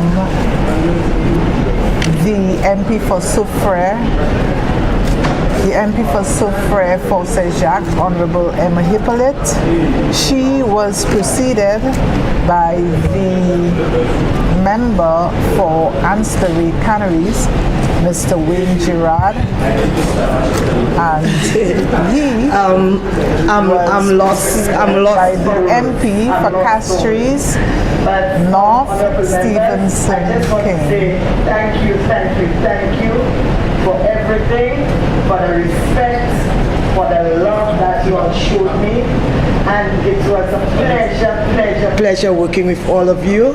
and I will surely well miss you all. PM, I will miss making your coffee and everything, but I will surely well. But I just want to say thank you, thank you, thank you. And I don't even know, but I'm just lost. But thank you, members. Well, what we were witnessing there is I suppose a farewell speech by the Deputy Clerk of Parliament, Ms. Sharon Montoot. She is proceeding on pre-retirement leave, and this was her last sitting of Parliament, and so the members were all expressing appreciation and gratitude, and she in turn was delivering her vote of thanks, if you will. But apart from this event which is happening now, that is the retirement of Sharon, I suppose the other main thing which happened this afternoon on the final day is something we have seen before. I don't know if you want to call it a standoff, but after the three members of the ruling government, the MPs, spoke and made their contribution to the debate, it was during this time that the leader of the opposition, Honorable Alan Chasney, walked in, after which there was a lull, and I think he perhaps was waiting. It is not something we haven't seen before, Michael, and he apparently was waiting for someone to speak. Perhaps he wanted his, or he wanted to speak at a particular time, and he didn't think it was his time to speak. At that time, there were only two members, or three members, two members of the government side who hadn't spoken, and that was the MP, the leader of government business, MP for Castries South, Ernest Hilaire, and the MP for Central Castries, Honorable Richard Frederick. There was a lull. The Prime Minister stood up and wanted to close the debate, but then he sat and he said, well, let us just wait again for 5 minutes. I suppose which time hoping that the leader of the opposition would speak. It is interesting to note that the leader of the opposition, this is his first time coming to the House for this session of Parliament, the debate on the estimates of expenditure. He was not in yesterday, and he came in this afternoon. So after a while, the Prime Minister stood up and he gave his rebuttal to the debate on the estimates of expenditure. And Mike, perhaps you could stress on some of the points that the Prime Minister noted in relation to the incident of the leader of the opposition walking out. Oui, merci Virgile. C'est quand Virgile dit, nous venons au bout de session afin de débat aujourd'hui, mais ici un débat qui finit avant les. Il y a aborté, quand il a dit, avec c'est à la cause du Premier ministre qui est mon qui debout pour commencer un débat, pour faire présentation, ça il a dit en anglais, the mover of the motion, c'est Premier ministre, c'est une résolution, une motion pour le Parlement approuver budget. C'est ça qui motion avec après 12 membres Parlement parler, c'est nous membres Parlement pour soutenir et entre 10 ans membres Parlement pour lancer la où était qu'à parler. C'était la première fois qu'il venait, il participait pour dire un débat, il partait là pièce hier, il partait là bon matin, avec, comme on dit, entre 10 ans, l'après-midi, après déjeuner, les membres Parlement pour lancer la où il était qu'à parler, avec, après membres Parlement pour lancer la où il finit parler. C'est l'habitude pour normalement pour l'autre monde mettre numéro avec mais je peux espérer personne pas mettre ça yo. Alors à l'aise là Premier ministre qui qui il debout pour fermer puisque personne pas continuer à parler. Yo espérer speaker espérer après 10 minutes. Mais rien pas fait. Alors Premier ministre pour répondre à la question là, il dit ça pas loi pays, ça c'est manière il dit qu'à parler Premier ministre dit il camouche trop la pas une pièce moun en loi et bien constitution qui a dit qui les personnes ni pour parler ça il parle là c'est il dit seul monde qui ni droit en certain les pour parler c'est monde qui a fait présenter motion avec après ça tout le monde égal tout le monde a ni même pouvoir même habilité tout bagaille là avec ça il continue à dire manière et bien l'histoire comme que chef opposition par équipe aussi c'est membre parlement pour soutenir pas de respect pour constitution pour loi puisque c'est pas la première fois qu'il a fait ça avec premier ministre continue qui a dit il pas accepter qualité bagaille comme ça avec il croit qui Jean c'est même Jean Mikou c'est mon qui électé membre parlement pour Mikou supposé comprendre avec membre parlement pour Mikou supposé porter ces gens là plus respect puisque c'est eux qui mettaient là avec eux ils même en responsabilité pour parler by ces gens là. Premier ministre a parlé à Chai aussi à sous ça à sous ça nous a dit c'est qualité mania et quoi parlement qu'a continué avec il dit c'est il parlait bien sérieux Virgile à sous qui ça qui en est cause yo ici c'est moun c'est peuple là il dit qui mène yo là avec tout le monde en droit pour apporter by peuple là qui mette yo là so malheureusement session a fini avant l'air nous pas ça veut dire puisqu'il finit avant l'air ça veut dire nous pas une contribution même parlement pour Mittenville Castries honorable Richard Frederick nous aussi pas une contribution même parlement pour Labouri et OG ça c'est honorable Alva Baptiste et nous pas une contribution honorable Ernest Hiller qui est membre parlement pour Sud Castries. Mais quand même Premier ministre il fallait il fermer débat et aussi nous aussi ouais, après ça c'était un moment pour bailler l'honneur avec pour apprécier travail et contribution il y a un monde qui travaille en Calamance c'est lui qui vivait assistant chef business parlement ça nous a créé des députés clerk au parlement ça c'est madame Sharon Montout il venu à sa retraite à présent il est allé à sa retraite avec il a tenu une petite cérémonie qu'a baillé l'honneur ça qui parlait à son travail contribution il baillé en boucher frère pour matcher contribution tout moi plusieurs monde parler ça qui tenu affaire et puis en ligne de travail avec ça mène nous au bout de session aujourd'hui. Yes, the debate sort of ending on an anticlimax, if you will. But it's aborté and yes, and unfortunately, I mean, the Prime Minister in his rebuttal, spent a lot of time, speaking on this situation, and the constitutionality of what has gone on and the will of the people, etc., etc. But one thing I just wish to highlight. He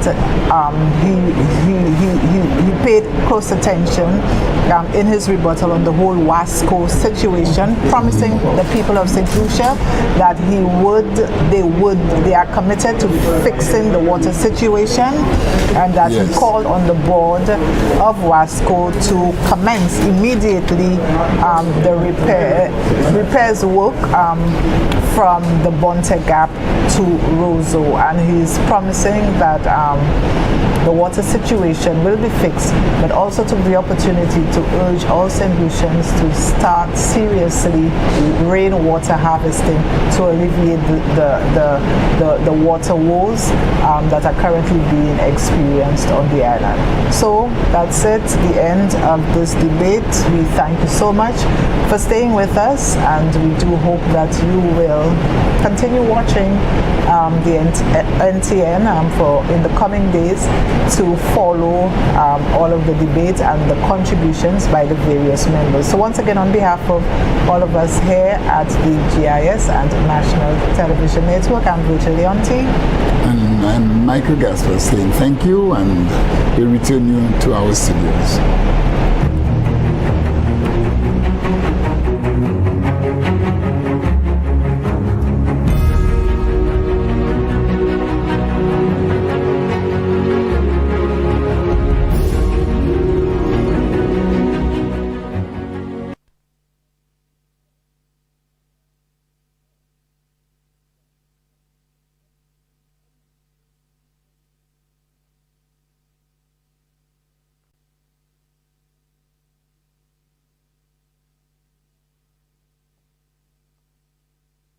So it's usually protection of health, protection of